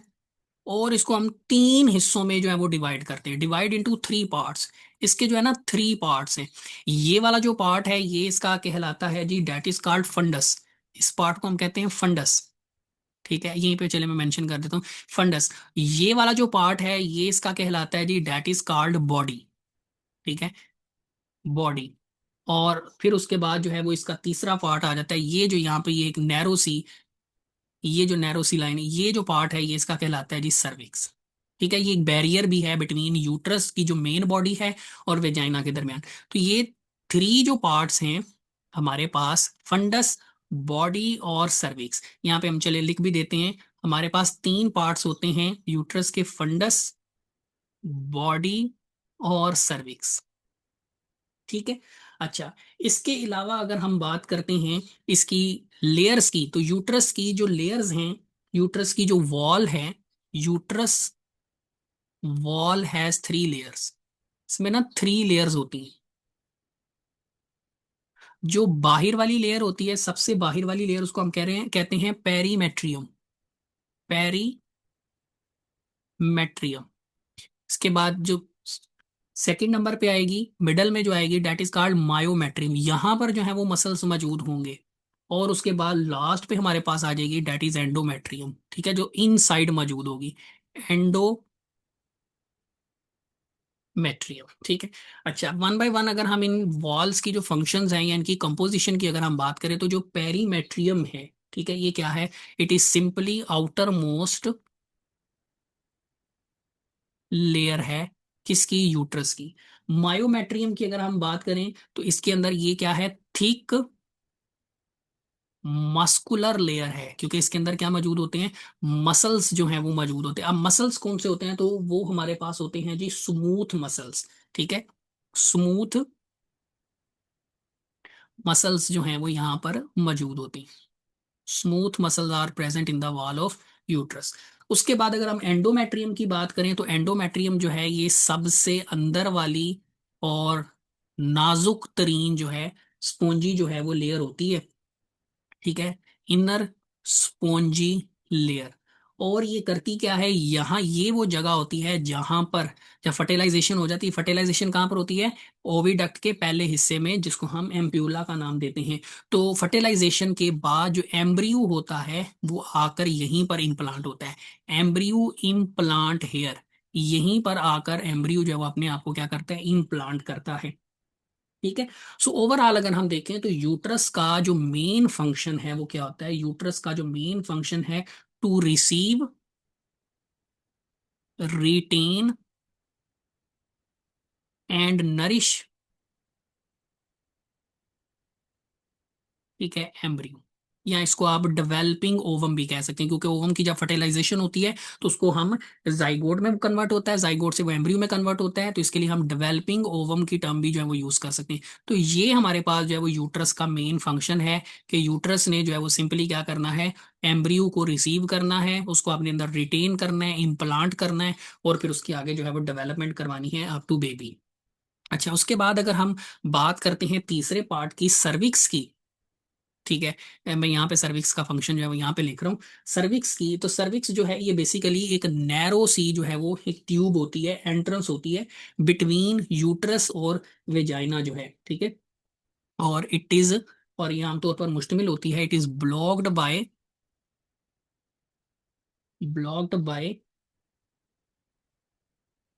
अ प्लग ऑफ म्यूकस। एक बारीक सी झिल्ली से जो है ये कवर्ड होती है, ठीक है, सर्विक्स जो है। अच्छा, उसके बाद हम लास्ट पोर्शन की तरफ आ जाते हैं, डेट इज कॉल्ड वेजाइना, जिसको हम बर्थ कैनाल भी कहते हैं, ठीक है। ये एक बारीक सी जो है थिन वॉल ट्यूब होती है, एक बारीक सी जो है वो ट्यूब होती है। इसकी अगर हम लेंथ की बात करें तो ये 8 to 10 सेंटीमीटर जो है वो लॉन्ग होती है, 8 to 10 सेंटीमीटर जो है ये लॉन्ग होती है, ठीक है।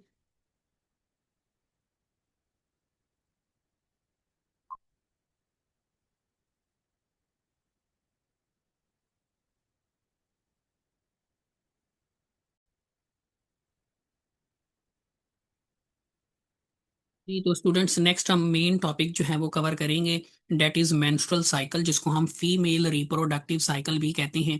अच्छा, अब मेंस्ट्रुअल साइकिल या फीमेल रिप्रोडक्टिव साइकिल की बात करें तो ये जो साइकिल है इट कंप्लीट्स इन 28 डेज, तो इसको हम 28 डेज साइकिल का नाम भी देते हैं, ठीक है।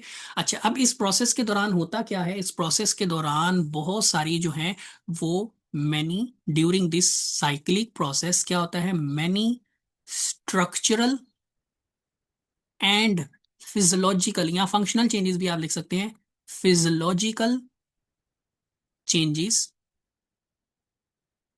अकर। अब वो कहाँ कहाँ पर होंगी, अकर इन ओवरी, ठीक है, ओवरी और यूट्रस, ठीक है। फीमेल रिप्रोडक्टिव साइकिल या जिसको हम मेंस्ट्रुअल साइकिल भी कहते हैं, ये 28 डेज पर जो है वो नॉर्मली अगर अप्रोक्सीमेटली देखा जाए तो ये 28 डेज पर मुश्तमिल होता है। और इस साइक्लिक प्रोसेस के दौरान क्या होता है, बहुत सारी स्ट्रक्चरल और फिजियोलॉजिकल चेंजेस जो हैं वो रूनुमा होती हैं, किसके अंदर, ओवरी के अंदर और यूट्रस के अंदर। तो अब चूंकि मेंस्ट्रुअल साइकिल जो है वो 28 डेज पर मुश्तमिल होता है, और ये इस दौरान क्या होता है, चेंजेस होती हैं ओवरी में और यूट्रस में, इसका मतलब है कि ओवरी के अंदर हर 28 डेज में चेंजेस होंगी, सो इसको हम नाम दे देंगे ओवेरियन साइकिल का। इसका मतलब है कि यूट्रस के अंदर भी एवरी 28 डेज जो है वो चेंजेस होंगे, जिसको हम नाम दे देंगे यूट्राइन साइकिल का। अच्छा, इससे पहले कि हम मेंस्ट्रुअल साइकिल को थोड़ा डिटेल में जो है वो डिस्कस करें, यहाँ पर एक चीज आपने याद रखनी है, मेंस्ट्रुअल साइकिल के साथ साथ हम एक और वर्ड यूज करते हैं, ओएस्ट्रस साइकिल।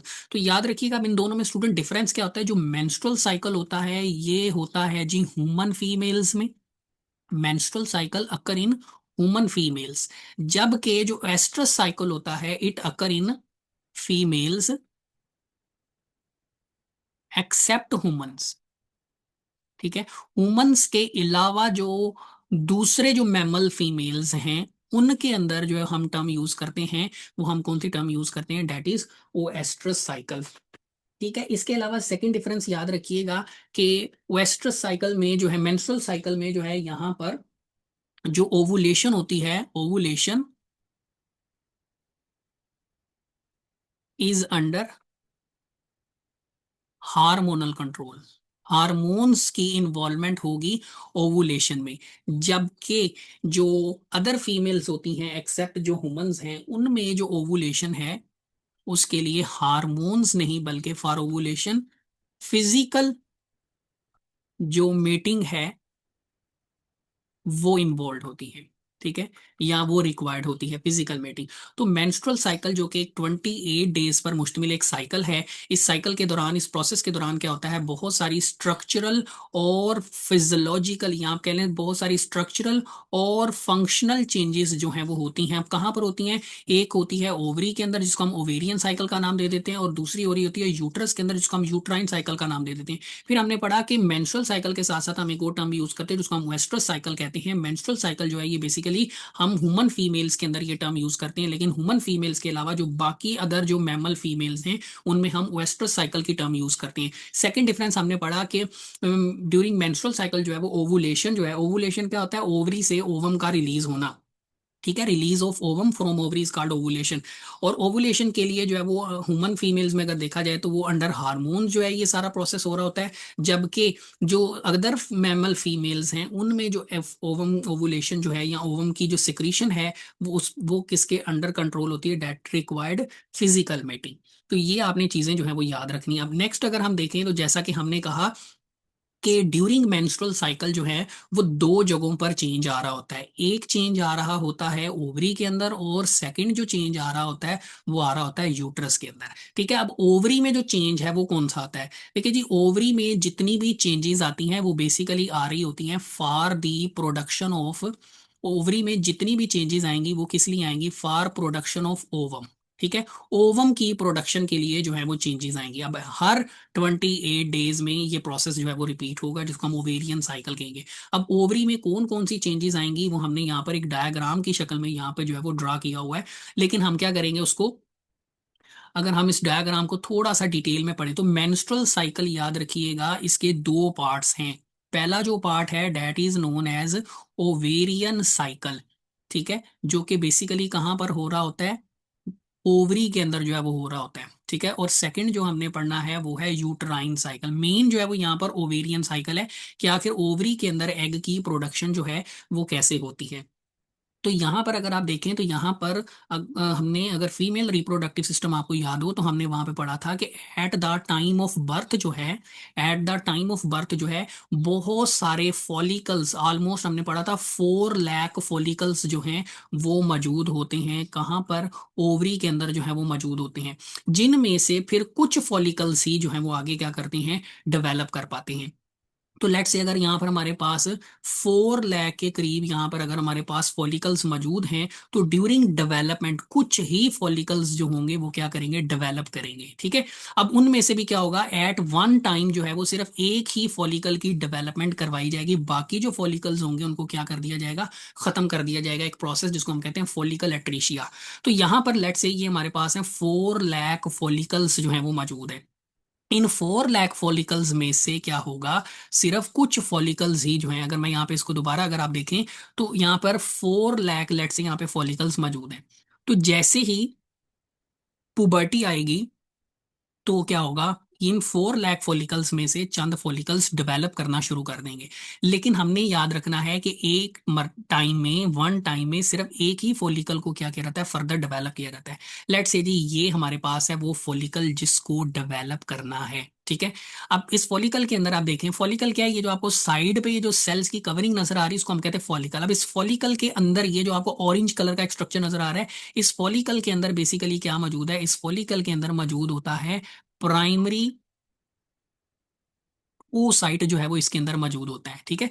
प्राइमरी oocyte जो है वो मौजूद होता है। अब ये फॉलिकल क्या करेगा, इट अंडरगोज मियोसिस वन, ये मियोसिस वन करेगा। अब मियोसिस वन के नतीजे में क्या होगा, ये हमारे पास बन जाएगा, now it will be known as secondary follicle. पहले ये जो फर्स्ट फॉलिकल लिखा है इसको आप प्राइमरी फॉलिकल कहेंगे। इसके अंदर क्या मौजूद होगा, प्राइमरी oocyte होगा। ये मियोसिस वन करेगा तो इसके नतीजे में क्या बन जाएगा, सेकेंडरी फॉलिकल बन जाएगा। और जिसको यहाँ पे ग्रोइंग फॉलिकल का नाम जो है वो दिया गया है। इस सेकेंडरी फॉलिकल के अंदर जो है वो क्या मौजूद होगा, इट कंटेन्स सेकेंडरी oocyte। इसके अंदर सेकेंडरी oocyte मौजूद होगा। और याद रखिएगा ये जो सेकेंडरी oocyte होगा ये फिर आगे क्या करेगा, मियोसिस टू करेगा। लेकिन याद रखिएगा कि जो सेकेंडरी oocyte है जब ये मियोसिस टू करेगा तो ये कंप्लीट नहीं होगी, बल्कि ये क्या हो जाएगा, इट बिकम्स रेस्ट, ये रुक जाएगा एट मेटाफेज टू। ये मेटाफेज टू पर जाकर सेकेंडरी oocyte जो है ये क्या करेगा, अपनी मियोसिस को जो है वो क्या कर लेगा, स्टॉप कर लेगा। तो अब ये जो सेकेंडरी oocyte है, ये जो सेकेंडरी oocyte जो कि अरेस्ट कर चुका है मेटाफेज टू पर, ये आगे फर्दर डेवलप करेगा, इसको हम कहेंगे टर्शरी फॉलिकल। ठीक है, सेकेंडरी से आगे बनेगा टर्शरी फॉलिकल। लेकिन इसका मतलब ये नहीं होगा कि इसमें टर्शरी oocyte होगा। इसके अंदर सेकेंडरी फॉलिकल ही, सेकेंडरी oocyte ही जो है वो मौजूद होगा, जो कि मेटाफेज टू पे जो है वो अरेस्ट कर चुका है, मेटाफेज टू पे जो है वो रुक चुका है। उसके बाद क्या होगा, इस सेकेंडरी oocyte को क्या किया जाएगा, यहाँ पर आप देखें, यहाँ पर ये प्रोसेस दिखाया जा रहा है। सेकेंडरी oocyte को क्या किया जाएगा, रिलीज कर दिया जाएगा, किसमें, ओविडक्ट में। ठीक है, तो जो फॉलिकल्स होंगे वो जो पीछे रह जाएंगे वो क्या करेंगे, वो एक येलो कलर के ग्लैंडुलर स्ट्रक्चर में कन्वर्ट हो जाएंगे, जिसको हम कहेंगे कार्पस लूटियम।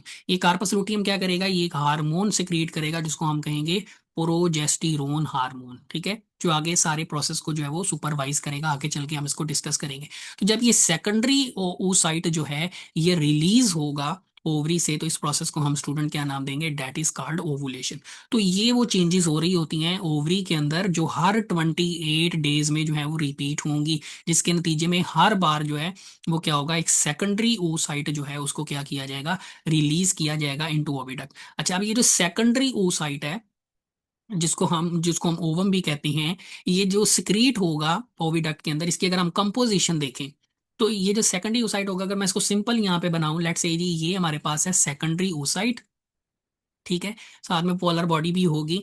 तो इसके गिर्द जो है ना, इस सेकेंडरी oocyte के गिर्द एक प्रोटेक्टिव कवरिंग होती है। इस प्रोटेक्टिव कवरिंग को हम कहते हैं, ये सेकेंडरी oocyte है। ठीक है, सबसे सेंटर में सेकेंडरी oocyte होगा या ओवम होगा। इसके बाहर जो कवरिंग होती है इसको हम कहते हैं जोना पेलुसिडा, जोना पेलुसिडा। और इस जोना पेलुसिडा के बाहर एक और कवरिंग जो है वो मौजूद होती है, जिसको हम कहते हैं कोरोना। ठीक है, इस कवरिंग को जो है वो हम क्या कहते हैं, that will be known as corona radiata, corona radiata. तो ये सबसे इनसाइड जो है वो क्या मौजूद होगा, सेकेंडरी oocyte, जिसका साइटोप्लाज्म है, न्यूक्लियस है, साथ में पोलर बॉडी भी होगी। उसके अराउंड क्या होगा, जोना पेलुसिडा, ये पहली कवरिंग होगी। और इसके अराउंड एक और कवरिंग होगी फॉलिकल सेल्स की, that will be known as corona radiata. तो ये भी आपने याद रखना है कि सेकेंडरी oocyte के लिए दो कवरिंग्स होती हैं, एक जोना पेलुसिडा और दूसरी जो है वो कोरोना रेडिएटा। ठीक है, कोरोना रेडिएटा।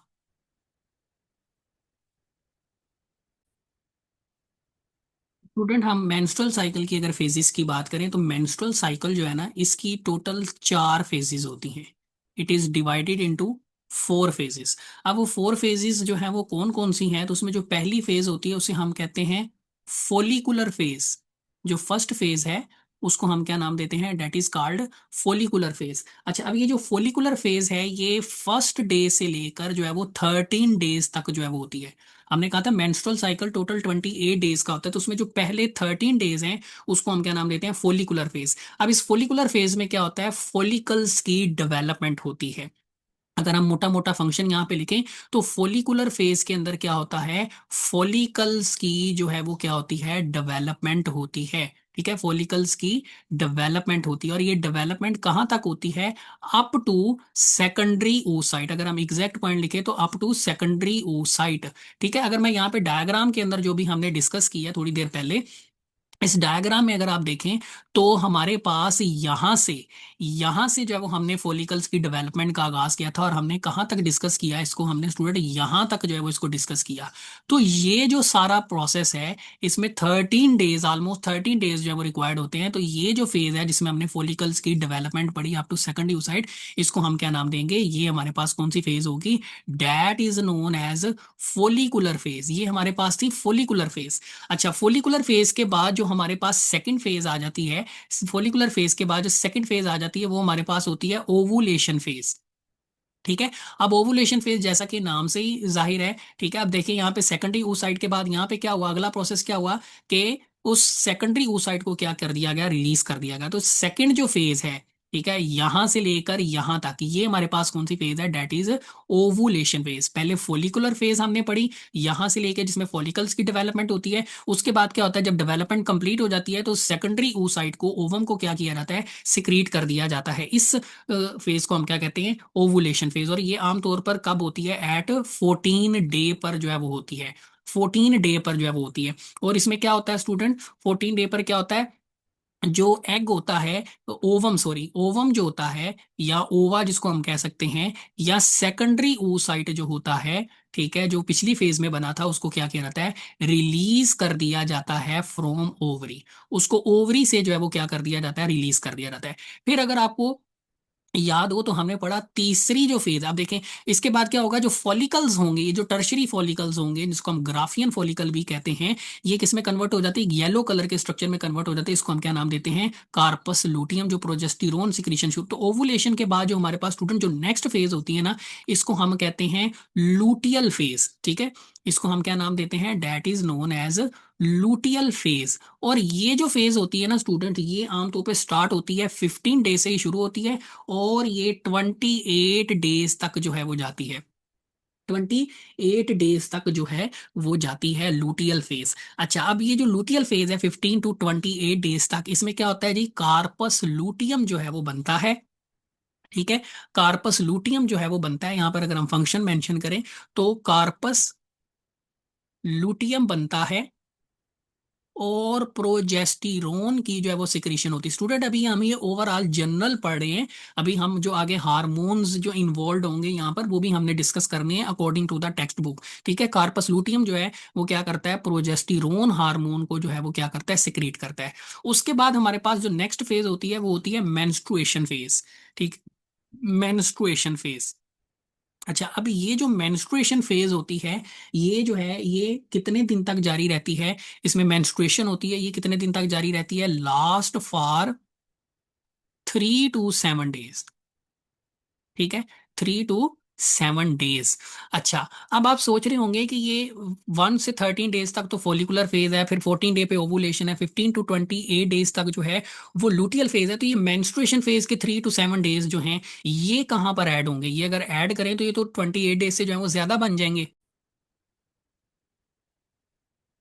उस मेंस्ट्रुएशन फेज के जो 3 to 7 डेज होते हैं ना, ये असल में इंक्लूड होते हैं फोलिकुलर फेज में। ठीक है, जो हम कह रहे हैं ना फोलिकुलर फेज में 1 to 13 डेज होते हैं, तो ये जो 1 to 13 डेज होते हैं, इसमें जो शुरू के जो डेज होते हैं वो मेंस्ट्रुएशन फेज उसमें जो है वो ऐड होती हैं। ठीक है, जैसे कि अगर आप यहाँ पर एक डायग्राम में देखें, यहाँ पे जो डायग्राम है, यहाँ देखें मेंस्ट्रुअल साइकिल जो फेजेस हैं वो बताई गई हैं। यहाँ पर देखें मेंस्ट्रुअल फेज है, फोलिकुलर फेज है, ओवुलेशन फेज है, लूटियल फेज है। तो जो फोलिकुलर फेज है ना, फोलिकुलर फेज के डेज के अंदर ही जो है वो इसका शुमार होता है। ठीक है, जो 1 to 13 ऑलमोस्ट होता है, तो उसके कुछ डेज जो शुरू वाले डेज होते हैं वो ही जो है वो मेंस्ट्रुएशन फेज के अंदर जो है वो आ जाते हैं। ठीक है। अच्छा, अब हम पढ़ेंगे हार्मोन्स की जो इन्वॉल्वमेंट है। ये जनरल चीजें हैं जो आपने याद रखनी है। फोलिकुलर फेज 1 to 13 डेज तक होती है, ओवुलेशन फेज 14 डे पे होती है, लूटियल फेज 15 to 28 डेज पे होती है, और मेंस्ट्रुएशन फेज जो है जिसमें सारा मटेरियल बॉडी से पास आउट होता है, जिसको हम मेंस्ट्रुएशन कहते हैं, ये 3 से 7 दिन तक हो सकती है। और ये फोलिकुलर फेज के टाइम पीरियड के अंदर ही जो है वो इसका शुमार होता है। ठीक है। अच्छा, अब हम वन बाय वन अगर हम हार्मोन्स की डेवलपमेंट, हार्मोन्स की इन्वॉल्वमेंट को अगर हम कंसीडर करते हैं, हार्मोन्स की अगर हम कंसीडर, चलिए अगर हम फेजेस की बात करते हैं तो इसमें हार्मोन्स की इन्वॉल्वमेंट अगर हम डिस्कस करें इन मेंस्ट्रुअल साइकिल, तो सबसे पहले क्या होगा, देखिए पहली चीज तो ये कि जो मेंस्ट्रुअल साइकिल है, मेंस्ट्रुअल साइकिल वो कब स्टार्ट होगा? Menstrual cycle starts at puberty. ठीक है, जैसे ही एक फीमेल पुबर्टी स्टेज को पहुंचेंगी तो क्या होगा? मेंस्ट्रुअल साइकिल स्टार्ट हो जाएगा। अच्छा, अब सबसे पहला काम क्या होगा? जैसे ही एक फीमेल जो है वो पुबर्टी स्टेज को पहुंचेंगी तो सबसे पहले क्या होगा? पिट्यूटरी ग्लैंड जो होगा वो क्या होगा? पिट्यूटरी ग्लैंड एक्टिवेट हो जाएगा। अब पिट्यूटरी ग्लैंड एक्टिवेट होकर क्या करेगा? पिट्यूटरी ग्लैंड एक्टिवेट होकर क्या करेगा? फॉलिकल स्टिमुलेटिंग हार्मोन जो है इसको क्या करेगा? सिक्रीट करेगा। ठीक है, अब ये जो फॉलिकल स्टिमुलेटिंग हार्मोन होगा ये क्या करेगा? ये start development of primary follicles. ये क्या करेगा? ये प्राइमरी फॉलिकल्स की डेवलपमेंट को जो है वो शुरू करवा देगा। ठीक है, अगर आप डायग्राम में देखें तो स्टूडेंट ये है जी, मैं कलर चेंज कर देता हूं यहाँ पे थोड़ा हाईलाइट करने के लिए। तो ये है जी हमारे पास यहाँ पर ये हमारे पास था प्राइमरी फॉलिकल। ठीक है, ये वाला यहां से जी डेवलपमेंट शुरू हो जाएगी। ये फॉलिकल स्टिमुलेटिंग हार्मोन यहां पर आकर क्या करेगा? यहां से फॉलिकल्स की डेवलपमेंट जो है उसको क्या करेगा? शुरू कर देगा। लेकिन हमने ये भी साथ में पढ़ा था कि सिर्फ क्या होगा? एक फॉलिकल ही, ओनली वन फॉलिकल जो है वो अपनी डेवलपमेंट को क्या करेगा? ओनली वन फॉलिकल डेवलपमेंट जो है वो कंटिन्यू रहेगी। आपको याद है हमने यहाँ पे क्या किया था? हमने कहा था बाकी सिर्फ एक फॉलिकल ही आगे डेवलपमेंट कंटिन्यू करेगा। बाकी जो होंगे, जो रेस्ट वन होंगे वो क्या कर दिए जाएंगे? रेस्ट वन जो है उनको रोक दिया जाएगा एक प्रोसेस के जरिए, डीजेनेरेटिव प्रोसेस के जरिए, जिसको हम क्या नाम देंगे? That is called follicle atresia. उसके जरिए उनको क्या कर दिया जाता है? रोक दिया जाता है। ठीक है, अच्छा, इसके बाद अगर हम आ जाते हैं तो अब ये एफएसएच कहाँ पे जा रहा है? ओवरी के अंदर जा रहा है। तो वो रिस्पॉन्स में क्या होगा? इन रिस्पॉन्स अगर हम देखते हैं तो रिस्पॉन्स में क्या होगा? एफएसएच जो है जब जाके फॉलिकल्स की डेवलपमेंट करवाएगा तो रिस्पॉन्स में क्या होगा? इन रिस्पॉन्स टू एफएसएच, ठीक है, ओवरी क्या करेगी? ओवरी सिक्रीट एक और हार्मोन सिक्रीट करेगी ovary, that is called estrogen hormone. क्योंकि जब ये एफएसएच ओवरी के अंदर एंटर होगा और फॉलिकल्स की डेवलपमेंट करवाएगा तो इसके रिस्पॉन्स में जो एफएसएच जो ओवरी होगी वो क्या करेगी? एस्ट्रोजन हार्मोन जो है वो सिक्रीट करेगी। ठीक है, अब ये जो एस्ट्रोजन है इसके ना स्टूडेंट्स दो फंक्शंस होते हैं। इस एस्ट्रोजन के दो जो है वो फंक्शंस होते हैं। अब इसका जो एक पहला जो फंक्शन है वो क्या होता है? ये एक तरफ ये क्या करवाता है? पिट्यूटरी ग्लैंड से, पिट्यूटरी ग्लैंड से क्या करता है? एफएसएच हार्मोन की जो प्रोडक्शन है ना उसको क्या करता है? इनहिबिट करता है। माइनस का मतलब उसको इनहिबिट करता है। और दूसरी तरफ ये क्या करता है? यूट्रस के अंदर जो है, यूट्रस के अंदर जो है एंडोमेट्रियम, बेबी बैग भी इसको कहा जाता है, एंडोमेट्रियम की डेवलपमेंट जो है वो शुरू करवा देता है। ठीक है, एंडोमेट्रियम की डेवलपमेंट का बायस बनता है, cause endometrium development in uterus. ठीक है, कौन सा hormone? That is oh estro, that is estrogen hormone. ठीक है, तो पहले हमने बात की फॉलिकल स्टिमुलेटिंग हार्मोन की जो क्या करेगा? फॉलिकल्स की डेवलपमेंट को स्टार्ट करेगा। ठीक है, फिर रिस्पॉन्स में हमने पढ़ा ओवरी क्या करेगी? एस्ट्रोजन हार्मोन बनाएगी। ये हार्मोन क्या करेगा? एक तरफ पिट्यूटरी ग्लैंड से एफएसएच की प्रोडक्शन को कम करेगा और दूसरा क्या करेगा? यूट्रस के अंदर जो है वो डेवलपमेंट जो है वो कंटिन्यू करवा देगा। ठीक है, अच्छा, अब इसका नतीजा क्या निकलेगा? फिर अब नतीजा ये होगा कि एफएसएच की जो प्रोडक्शन है, एफएसएच की जो प्रोडक्शन है वो कम होना शुरू हो जाएगी। ठीक है, एस्ट्रोजन की वजह से। लेकिन एस्ट्रोजन की जो प्रोडक्शन है वो क्या होना शुरू हो जाएगी? वो बढ़ना शुरू हो जाएगी। तो इसकी वजह से, ड्यू टू दिस, एफएसएच की कम होने की वजह से और एस्ट्रोजन के ज्यादा होने की वजह से क्या होगा? जो पिट्यूटरी ग्लैंड होगा, पिट्यूटरी ग्लैंड क्या करेगा? फीमेल का जो पिट्यूटरी ग्लैंड होगा वो क्या करेगा? सिक्रीट एन अदर हार्मोन, वो एक तीसरा हार्मोन, वो एक नेक्स्ट हार्मोन बनाना शुरू कर देगा, दैट इज लुटेनाइजिंग हार्मोन। ये लुटेनाइजिंग हार्मोन क्या करेगा, ये लुटेनाइजिंग हार्मोन जो है इट काज ओवुलेशन, ये आकर क्या करेगा, ओवुलेशन करवा देगा। ठीक है, अगर आप डायग्राम में स्टूडेंट देखें, बार बार हम डायग्राम की तरफ आ रहे हैं, डायग्राम अंडरस्टैंड कर लेंगे तो काफी चीजें आसान हो जाएंगी। तो एफएसएच हार्मोन ने आके फॉलिकल्स की डेवलपमेंट करवानी है। रिस्पॉन्स में ओवरी क्या करेगी, एस्ट्रोजन हार्मोन बनाएगी जो एफएसएच को कम करेगी। अब एफएसएच के कम होने से, एस्ट्रोजन के बढ़ने की वजह से पिट्यूटरी ग्लैंड से एलएच हार्मोन रिलीज होगा, जो क्या करेगा, यहां पर आकर क्या करवा देगा, ओवुलेशन करवा देगा। ठीक है, तो एफएसएच हार्मोन पहले हमने पढ़ा, फिर हमने एस्ट्रोजन हार्मोन पढ़ा, और अब हम कौन सा हार्मोन पढ़े हैं, that is luteinising hormone, that is called ovulation. और याद रखिएगा स्टूडेंट, एट वन टाइम जो है ओनली वन एग जो है वो, या ओवम जो है वो रिलीज होगा, only one ovum release from ovary. और ये जो दोनों ओवरीज होती हैं ये अल्टरनेट मंथ्स के अंदर, मतलब अगर फर्स्ट मंथ में जो है वो एक राइट साइड की ओवरी जो है वो एग ओवम प्रोडक्शन कर रही है, तो नेक्स्ट जो मंथ होगा वो लेफ्ट साइड की ओवरी जो है वो क्या करेगी, प्रोडक्शन करेगी ओवम की। अच्छा, अब एलएच के बाद क्या होगा, जो बाकी जो फॉलिकल्स होंगे ये क्या करेंगे, कार्पस लूटियम में जो है वो कन्वर्ट हो जाएंगे। तो जो कार्पस लूटियम होगा, ठीक है, आफ्टर, यहाँ पर अगर हम इसको कंटिन्यू करते हैं, यहाँ पर अगर हम इसको मजीद आगे कंटिन्यू करें, तो क्या होगा, फॉलिकल्स की ओवरी, ओवम के सिक्रीट होने के बाद, सेकेंडरी oocyte सिक्रीट होने के बाद जो फॉलिकल्स होंगे, ठीक है, टर्शरी फॉलिकल्स भी आप कह सकते हैं, मेक्स कार्पस लूटियम, ठीक है, जो कि येलोइश ग्लैंडुलर स्ट्रक्चर होता है, मेक्स वो क्या करेगा, प्रोजेस्टिरोन हार्मोन जो है वो बनाना शुरू कर देगा। ठीक है, वो क्या करेगा, प्रोजेस्टिरोन हार्मोन जो है वो बनाना शुरू कर देगा। ठीक है, अब ये प्रोजेस्टिरोन हार्मोन क्या करेगा, डै मेक, ये क्या करेगा, डैट मेक यूट्रस के अंदर जो एंडोमेट्रियम है उसको क्या करेगा, रिसेप्टिव, इस काबिल बना देगा, टू इम्प्लांट एम्ब्रियो। ठीक है, कि वो एम्ब्रियो को जो है वो अपने अंदर इम्प्लांट कर सके। ठीक है, जो कि जाइगोट से बनेगा अगर फर्टिलाइजेशन हो जाती है, इफ फर्टिलाइजेशन अकर। ठीक है, अब अगर फर्टिलाइजेशन नहीं होती, ठीक है, अब अच्छा, एलएच के बाद अगर नेक्स्ट जो हार्मोन हमने लेबल किया करना है वो है जी प्रोजेस्टिरोन हार्मोन। अच्छा, अब अगर फर्टिलाइजेशन हो जाती है तो इम्प्लांटेशन हो जाएगी, अगर फर्टिलाइजेशन नहीं होती, इफ फर्टिलाइजेशन नॉट अकर, अगर फर्टिलाइजेशन नहीं होती तो क्या होगा, मेंस्ट्रुएशन फेज जो है वो स्टार्ट हो जाएगी, तमाम जो मटेरियल होगा एंडोमेट्रियम वो डीजनरेट होगा, और सारा मटेरियल जो है वो बॉडी से क्या होगा, कुछ अरसे में जो है वो पास हो जाएगा। और इसमें कितना टाइम लगेगा, 3 to 7 डेज जो हैं वो रिक्वायर्ड होंगे।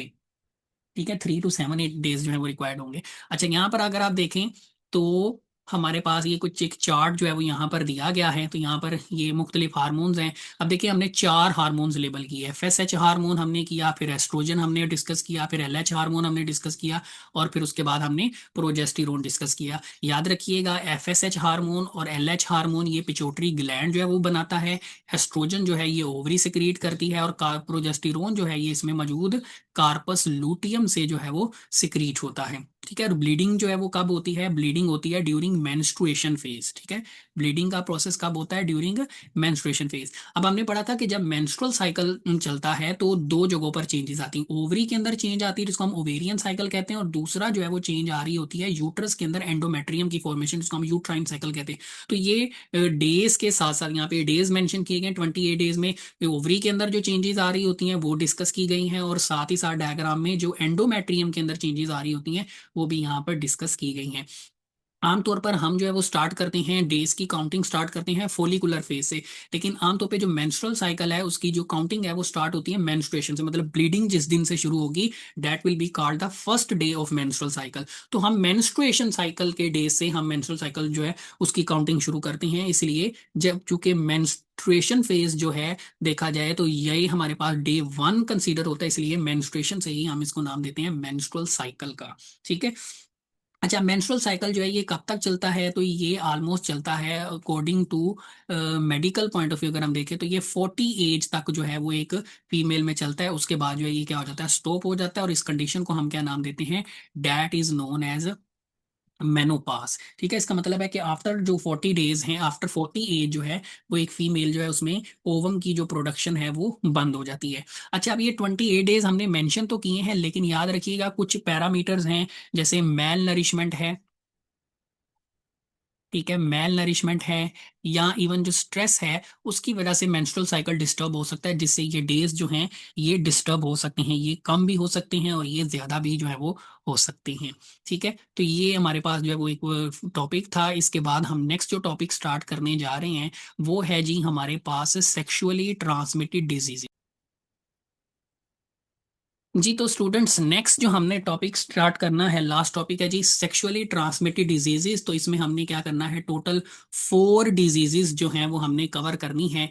गनोरिया, साइफिलस, जिनाइटल हर्पस और एड्स के बारे में हम पहले भी जो है वो पढ़ चुके हैं। सबसे पहले हम आ जाते हैं गोनोरिया के ऊपर।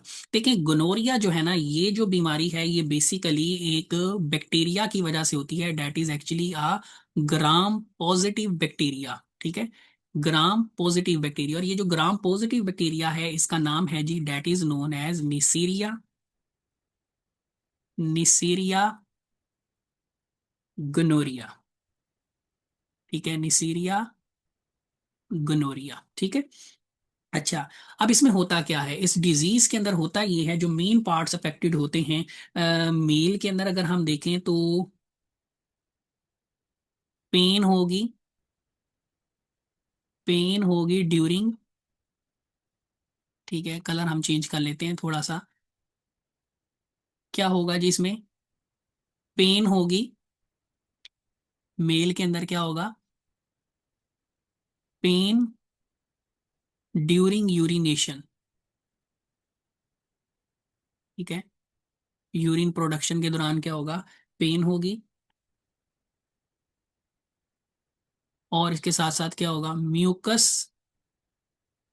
Membrane, mucus membrane of urinogenital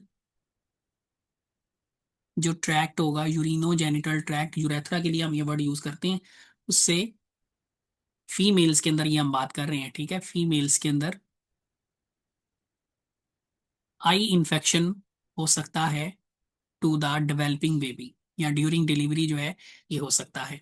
transmission source की अगर हम बात करते हैं तो ट्रांसमिशन सोर्स में जो है वो हमारे पास वो एक ही है, डेट इज सेक्सुअल कांटेक्ट।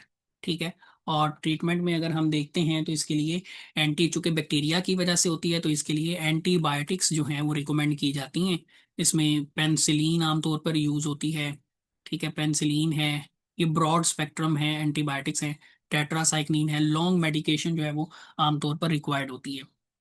अच्छा, नेक्स्ट अगर हम देखते हैं साइफिलस की, अगर हम बात करते हैं तो साइफिलस जो है it is caused by spirochaete. Spirochaete क्या होता है, स्पाइरल शेप बैक्टीरिया को हम कहते हैं। ठीक है, ये भी बैक्टीरिया है, स्पाइरल शेप बैक्टीरिया को हम कहते हैं, जिसका नाम है ट्रिपोनीमा पैलिडम, ट्रिपोनीमा पैलिडम। ठीक है, इसकी वजह से ये बीमारी होती है। अब साइफिलस के अंदर होता क्या है कि साइफिलस के अंदर जो हमारे पास इसमें कुछ स्टेजेस होती हैं। प्राइमरी स्टेज पर, एट प्राइमरी स्टेज, ठीक है, अर्लियर स्टेज पर क्या होता है, कुछ सोर्स जो हैं वो बनना शुरू हो जाते हैं। ठीक है, with hard edges, hard edges formed होते हैं।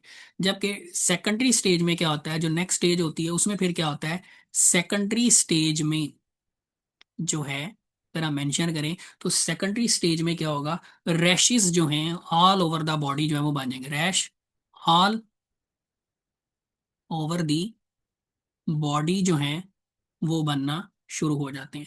और उसके बाद फिर लास्ट फाइनल स्टेज आती है जिसको हम टर्शरी स्टेज का नाम देते हैं।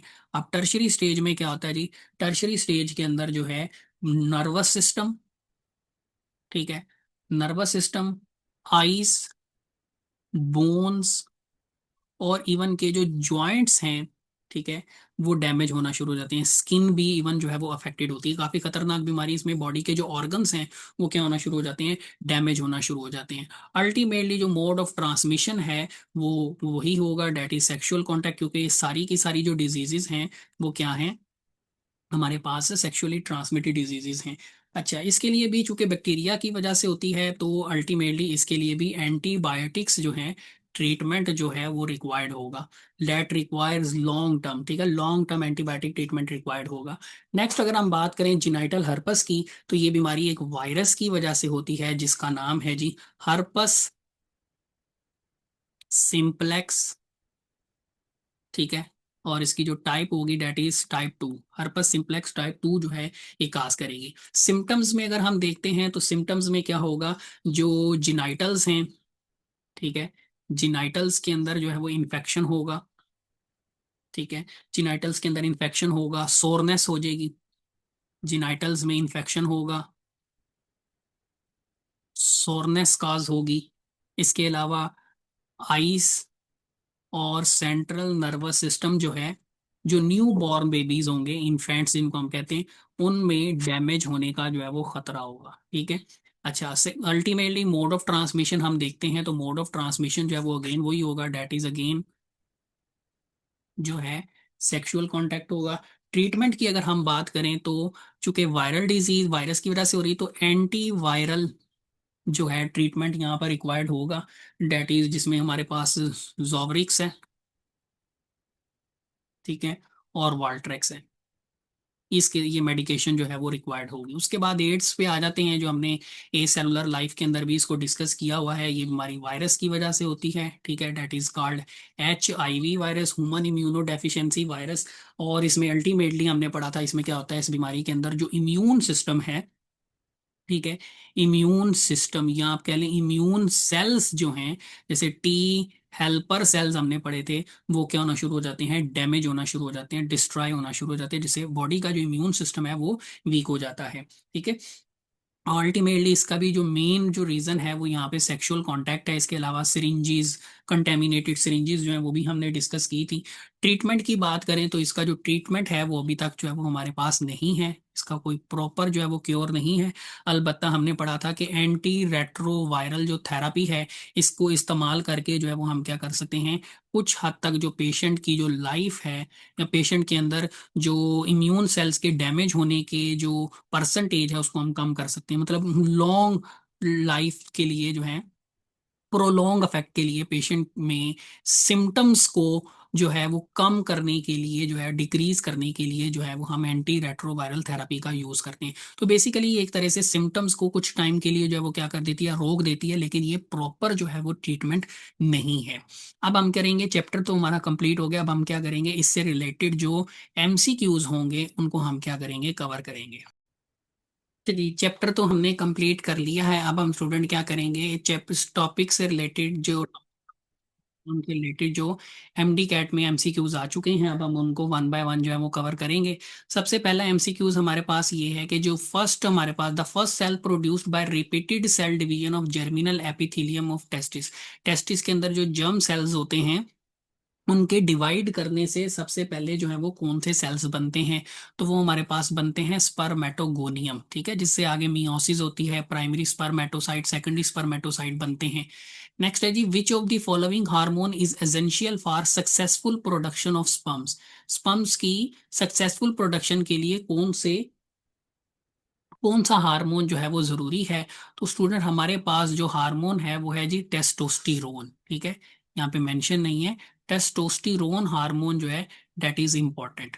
अच्छा, उसके बाद अगर हम बात करें नेक्स्ट क्वेश्चन की, तो हमारे पास जो है वो, ये हमारे पास यहाँ पे रॉन्ग है। नेक्स्ट हमारे पास जो है वो है जी, which of the following differentiates और develops directly into mature sperm, ठीक है, इनमें से कौन सा जो सेल है वो डायरेक्ट मेच्योर स्पर्म के अंदर जो है वो अपने आप को कन्वर्ट करता है, तो डेट इज स्पर्माटिड। क्योंकि स्पर्माटिड इसके अंदर चेंजेस आएंगी तो इससे स्पर्म्स जो है वो बनेंगे।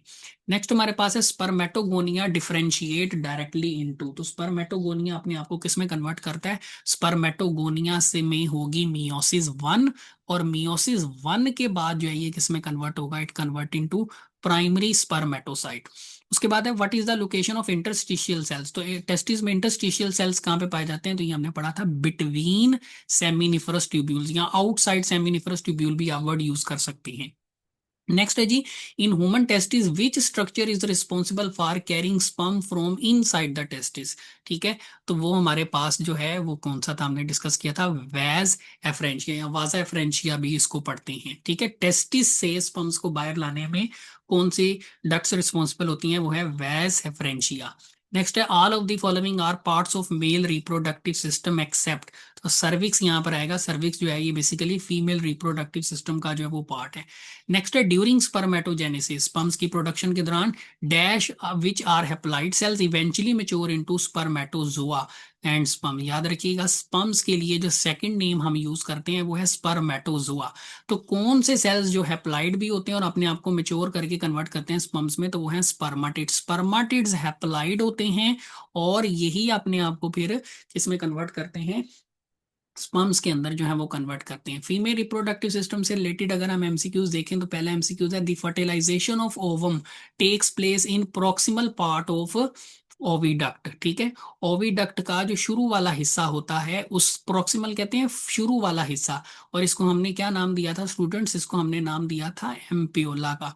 या इसको हम इस तरह से भी पूछ सकते हैं कि फीमेल रिप्रोडक्टिव सिस्टम का कौन सा हिस्सा है जहाँ पे फर्टिलाइजेशन होती है? तो वो हमारे पास है ओविडक्ट, और इसके एग्जैक्ट अगर वर्ड हो तो वो हमारे पास है एम्प्यूला। अगर एम्प्यूला यहाँ पर ऑप्शन में होता तो फिर आप एम्प्यूला को ही जो है वो टिक करेंगे।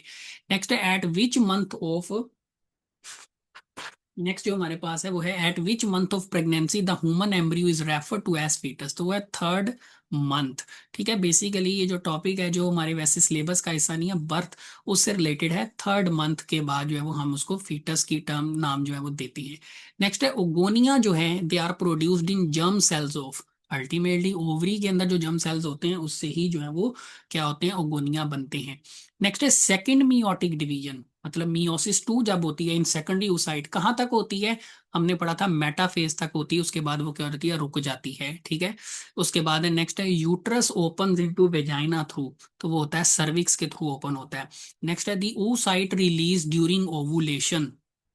ठीक है, oocyte रिलीज ड्यूरिंग ओवुलेशन, तो वो oocyte किस में होता है? It is in metaphase two, क्योंकि मेटाफेज टू पे रुका होता है। सेकेंडरी oocyte भी आप इसको कह सकते हैं यहाँ पर। नेक्स्ट है येलोइश ग्लैंडुलर स्ट्रक्चर। जब एग रिलीज हो जाता है, ओवम रिलीज हो जाता है, तो उसके बाद जो फॉलिकल्स हैं वो एक येलो कलर का स्ट्रक्चर बनाते हैं जिसको हम कहते हैं कार्पस लूटियम। नेक्स्ट है in which part of female reproductive system fertilisation takes place. तो ये हम पहले ही पढ़ चुके हैं, प्रोक्सिमल पार्ट ऑफ ओविडक्ट, जिसको हम क्या नाम देते हैं? That is called ampulla. उसके बाद है जी meiosis occurs in human females. ठीक है, वो कहाँ पर होती है जी? कहाँ पर होती है जी हमारे पास मियोसिस जो है that is occur in human females, that is oogenesis। ठीक है, meiosis occur in human females during oogenesis, यहाँ पर आएगा ड्यूरिंग oogenesis।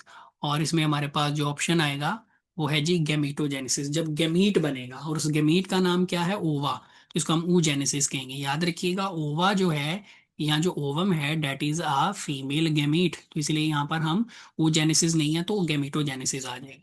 नेक्स्ट है which of the following hormone act on the uterus wall fall thickening. तो उसमें हमने पढ़ा था प्रोजेस्टिरोन हार्मोन जो है ये इंपॉर्टेंट रोल जो है वो प्ले करता है। ठीक है, नेक्स्ट है जी हमारे पास inside ovary primary oocyte divide through first meiotic division forming two haploid cells. Secondary oocyte, और उसके साथ अगर आपको डायग्राम में याद हो हमने स्ट्रक्चर में पढ़ा था साथ में क्या बनती है? पोलर बॉडी बनती है। नेक्स्ट मेंस्ट्रुअल साइकिल से रिलेटेड एमसीक्यूज हैं which hormone pair shares a common hypothalamic releasing factor. कौन से हार्मोन्स ऐसे हैं जो जिनको रिलीज करने के लिए हाइपोथैलेमस से एक ही फैक्टर जो है वो रिलीज होता है? तो वो हमारे पास है एफएसएच और LH हार्मोन। ठीक है, अगर आपको याद हो तो FSH और LH हार्मोन ये दोनों ही कहाँ से रिलीज होते हैं? पिट्यूटरी ग्लैंड से। और पिट्यूटरी ग्लैंड से कोई ये सिग्नल जो है वो कौन भेजता है? वो भेजता है जी हाइपोथैलेमस से आया हुआ releasing factor. Which of the following will happen if fertilization does not occur? ठीक है, अगर फर्टिलाइजेशन नहीं होगी तो क्या होगा? जो कार्पस लूटियम होता है वो डीजेनरेट होना शुरू हो जाता है। ठीक है, जिससे प्रोजेस्टिरोन हार्मोन जो इससे बन रहा होता है उसकी प्रोडक्शन कम हो जाती है, जिसकी वजह से एंडोमेट्रियम जो है जो यूट्रस के अंदर बनता है उसकी ब्रेकडाउन होती है और सारा मटेरियल बॉडी से पास आउट होता है, जिसको हम मेंस्ट्रुएशन कहते हैं। नेक्स्ट है जी, which of the following sequence is correct? ठीक है, हार्मोन्स की अगर प्रोडक्शन को देखें तो हमने पढ़ा था पहले FSH हार्मोन बनता है, फिर उसके बाद LH बनता है। अगर आपको याद हो मैंने ब्लैक पॉइंटर से इसको हाईलाइट भी किया था। फिर उसके बाद जो है वो हमारे पास सॉरी, FSH के बाद हमारे पास एस्ट्रोजन हार्मोन आता है, एस्ट्रोजन के बाद हमारे पास LH हार्मोन आता है, और उसके बाद जो है वो हमारे पास फिर प्रोजेस्टिरोन हार्मोन जो है वो आ जाता है। तो इसमें लास्ट ऑप्शन जो है वो हमारे पास करेक्ट है। नेक्स्ट है जी, जो प्रेगनेंसी है उसको कौन मेंटेन करता है उस पूरे प्रोसेस को? तो वो प्रोजेस्टिरोन हार्मोन है। ठीक है, breakdown of endometrium during menstruation is due to, that is decrease in level of progesterone. अभी मैंने बताया था कार्पस लूटियम डीजनरेट होगा तो प्रोजेस्टिरोन कम होगा, जिससे एंडोमेट्रियम डीजनरेट होना शुरू हो जाएगा। नेक्स्ट है लुटेनाइजिंग हार्मोन जो है ये किसका बायस बनता है? तो ये ओवुलेशन कॉज करता है। नेक्स्ट है डिस्चार्ज ऑफ ओवम और सेकेंडरी oocyte। आप देखें यहाँ पे ओवम और सेकेंडरी oocyte लिखा हुआ है। तो ओवा, ओवम और सेकेंडरी oocyte ये रिलीज होते हैं, जो कि मेटाफेज 2 पे रुके होते हैं, ये रिलीज होते हैं ओवरी से या ग्राफियन फॉलिकल से। इस अमल को हम क्या कहते हैं? That process is called ovulation. Next है जी, the hormone produced from corpus luteum is, that is progesterone hormone. On puberty development of follicles is start by FSH hormone, follicle stimulating hormone. In females, FSH stimulates the ovary to produce, ठीक है, that is oestrogen. ठीक है, ये oestrogen ही है जिसको oestrogen भी लिखा होता है बाज बुक्स के अंदर। ठीक है, नेक्स्ट हमारे पास है, in which phase of human female cycle endometrium prepares for the implantation of embryo? That is called secretory phase. उसमें जो स्टूडेंट टेबल बना हुआ था उसमें सेक्रेटरी फेज भी जो है वो मेंशन है, उसको लाजमी देखिएगा। Events of menstrual cycle are regulated by, ठीक है, डेट आर गोनेडोट्रोपिन्स। ठीक है, गोनेड से जो हार्मोन्स, ओवरी से जो हार्मोन्स रिलीज होते हैं गोनेडोट्रोपिन्स आएगा यहाँ पर। नेक्स्ट हमारे पास है जी, decrease of FSH and increase of oestrogen cause pituitary gland to secrete luteinising hormone. ठीक है, नेक्स्ट है जी, FSH stimulates the production of oestrogen hormone which has two targets. ठीक है, इसके दो टारगेट्स होते हैं। ठीक है, अब वो दो टारगेट्स जो हैं वो कौन कौन से होते हैं? एक तो होता है हमारे पास पिट्यूटरी ग्लैंड, और दूसरा जो है वो हमारे पास होता है यूट्रस। ठीक है, यहाँ पर पिट्यूटरी इंटीरियर ग्लैंड जहाँ से FSH की प्रोडक्शन हो रही होती है ताकि उसको इनहिबिट किया जाए, और यूट्रस के अंदर क्या होता है? एंडोमेट्रियम की डेवलपमेंट जो है उसको क्या किया रहता है? स्टार्ट किया रहता है। नेक्स्ट है जी, which of the following hormone suppress ovulation? कौन सा हार्मोन जो है वो ओवुलेशन को सप्रेस करता है? तो वो है जी प्रोजेस्टिरोन हार्मोन, से बर्थ कंट्रोल पिल के तौर पे भी यूज किया जाता है। नेक्स्ट है, which of the following hormone cause ovulation? That is luteinising hormone. या कौन सा हार्मोन है जो ओवुलेशन की स्टिमुलेशन का बायस बनता है? That is luteinising hormone. Which hormone cause contraction of walls of uterus during the process of birth? तो दैट इज ऑक्सीटोसिन हार्मोन। ठीक है, ये भी पिट्यूटरी ग्लैंड से क्रिएट होता है। Which hormone is released in females in response to FSH from pituitary gland? ठीक है, तो जब pituitary gland FSH hormone secrete करती है तो कौन सा रिस्पॉन्स में कौन सा हार्मोन बनता है? वो एस्ट्रोजन हार्मोन, जिसको हम एस्ट्रोजन भी कहते हैं, पहले भी हम कर चुके हैं। नेक्स्ट है जी, which hormonal pair would maintain endometrium and make it receptive for implantation of embryo? तो उसमें एस्ट्रोजन और प्रोजेस्टिरोन आ जाएगा। ठीक है, बाकी किसी में प्रोजेस्टेरोन मेंशन नहीं है तो यहाँ से भी आप याद रख सकते हैं। नेक्स्ट है, which of the following hormone of pituitary gland regulate the menstrual cycle? ठीक है, तो वो हमारे पास है FSH और LH हार्मोन, क्योंकि यही दो हार्मोन्स हैं जो कि सिक्रीट हो रहे होते हैं पिट्यूटरी ग्लैंड से ड्यूरिंग मेंस्ट्रुअल साइकिल। नेक्स्ट है जी, which of the following represent changes that occur in the ovary and uterus approximately every 28 days involving ovulation आएगा यहाँ पर with the breakdown and loss of the lining of the uterus, तो that is menstrual cycle. इसके अंदर ही ये सारी changes हो रही होती हैं। नेक्स्ट हमारे पास लास्ट टॉपिक से रिलेटेड जो है वो एमसीक्यूज हैं। साइफिलस जो है ये एक सेक्सुअली ट्रांसमिटेड डिजीज है। ये किसकी वजह से होती है तो हम पढ़ चुके हैं जी, ये बैक्टीरिया की वजह से होती है, ट्रिपोनिमा पैलिडम, जो कि एक स्पाइरोकीट है। नेक्स्ट है न्यू बॉर्न इन्फेंट में एक्वायर सीरियस आई इन्फेक्शन। ठीक है, अगर जो मदर हैं उनमें कौन सी बीमारी होगी, that is gonorrhoea. Treponema pallidum cause disease, उससे कौन सी बीमारी होगी, अभी हम ऊपर पढ़ चुके हैं। ट्रिपोनिमा पैलिडम से कौन सी डिजीज काज होगी, डेट इज साइफिलस। नेक्स्ट है जी, causative agent of sexually transmitted disease that affects mucous membrane of urinogenital tract.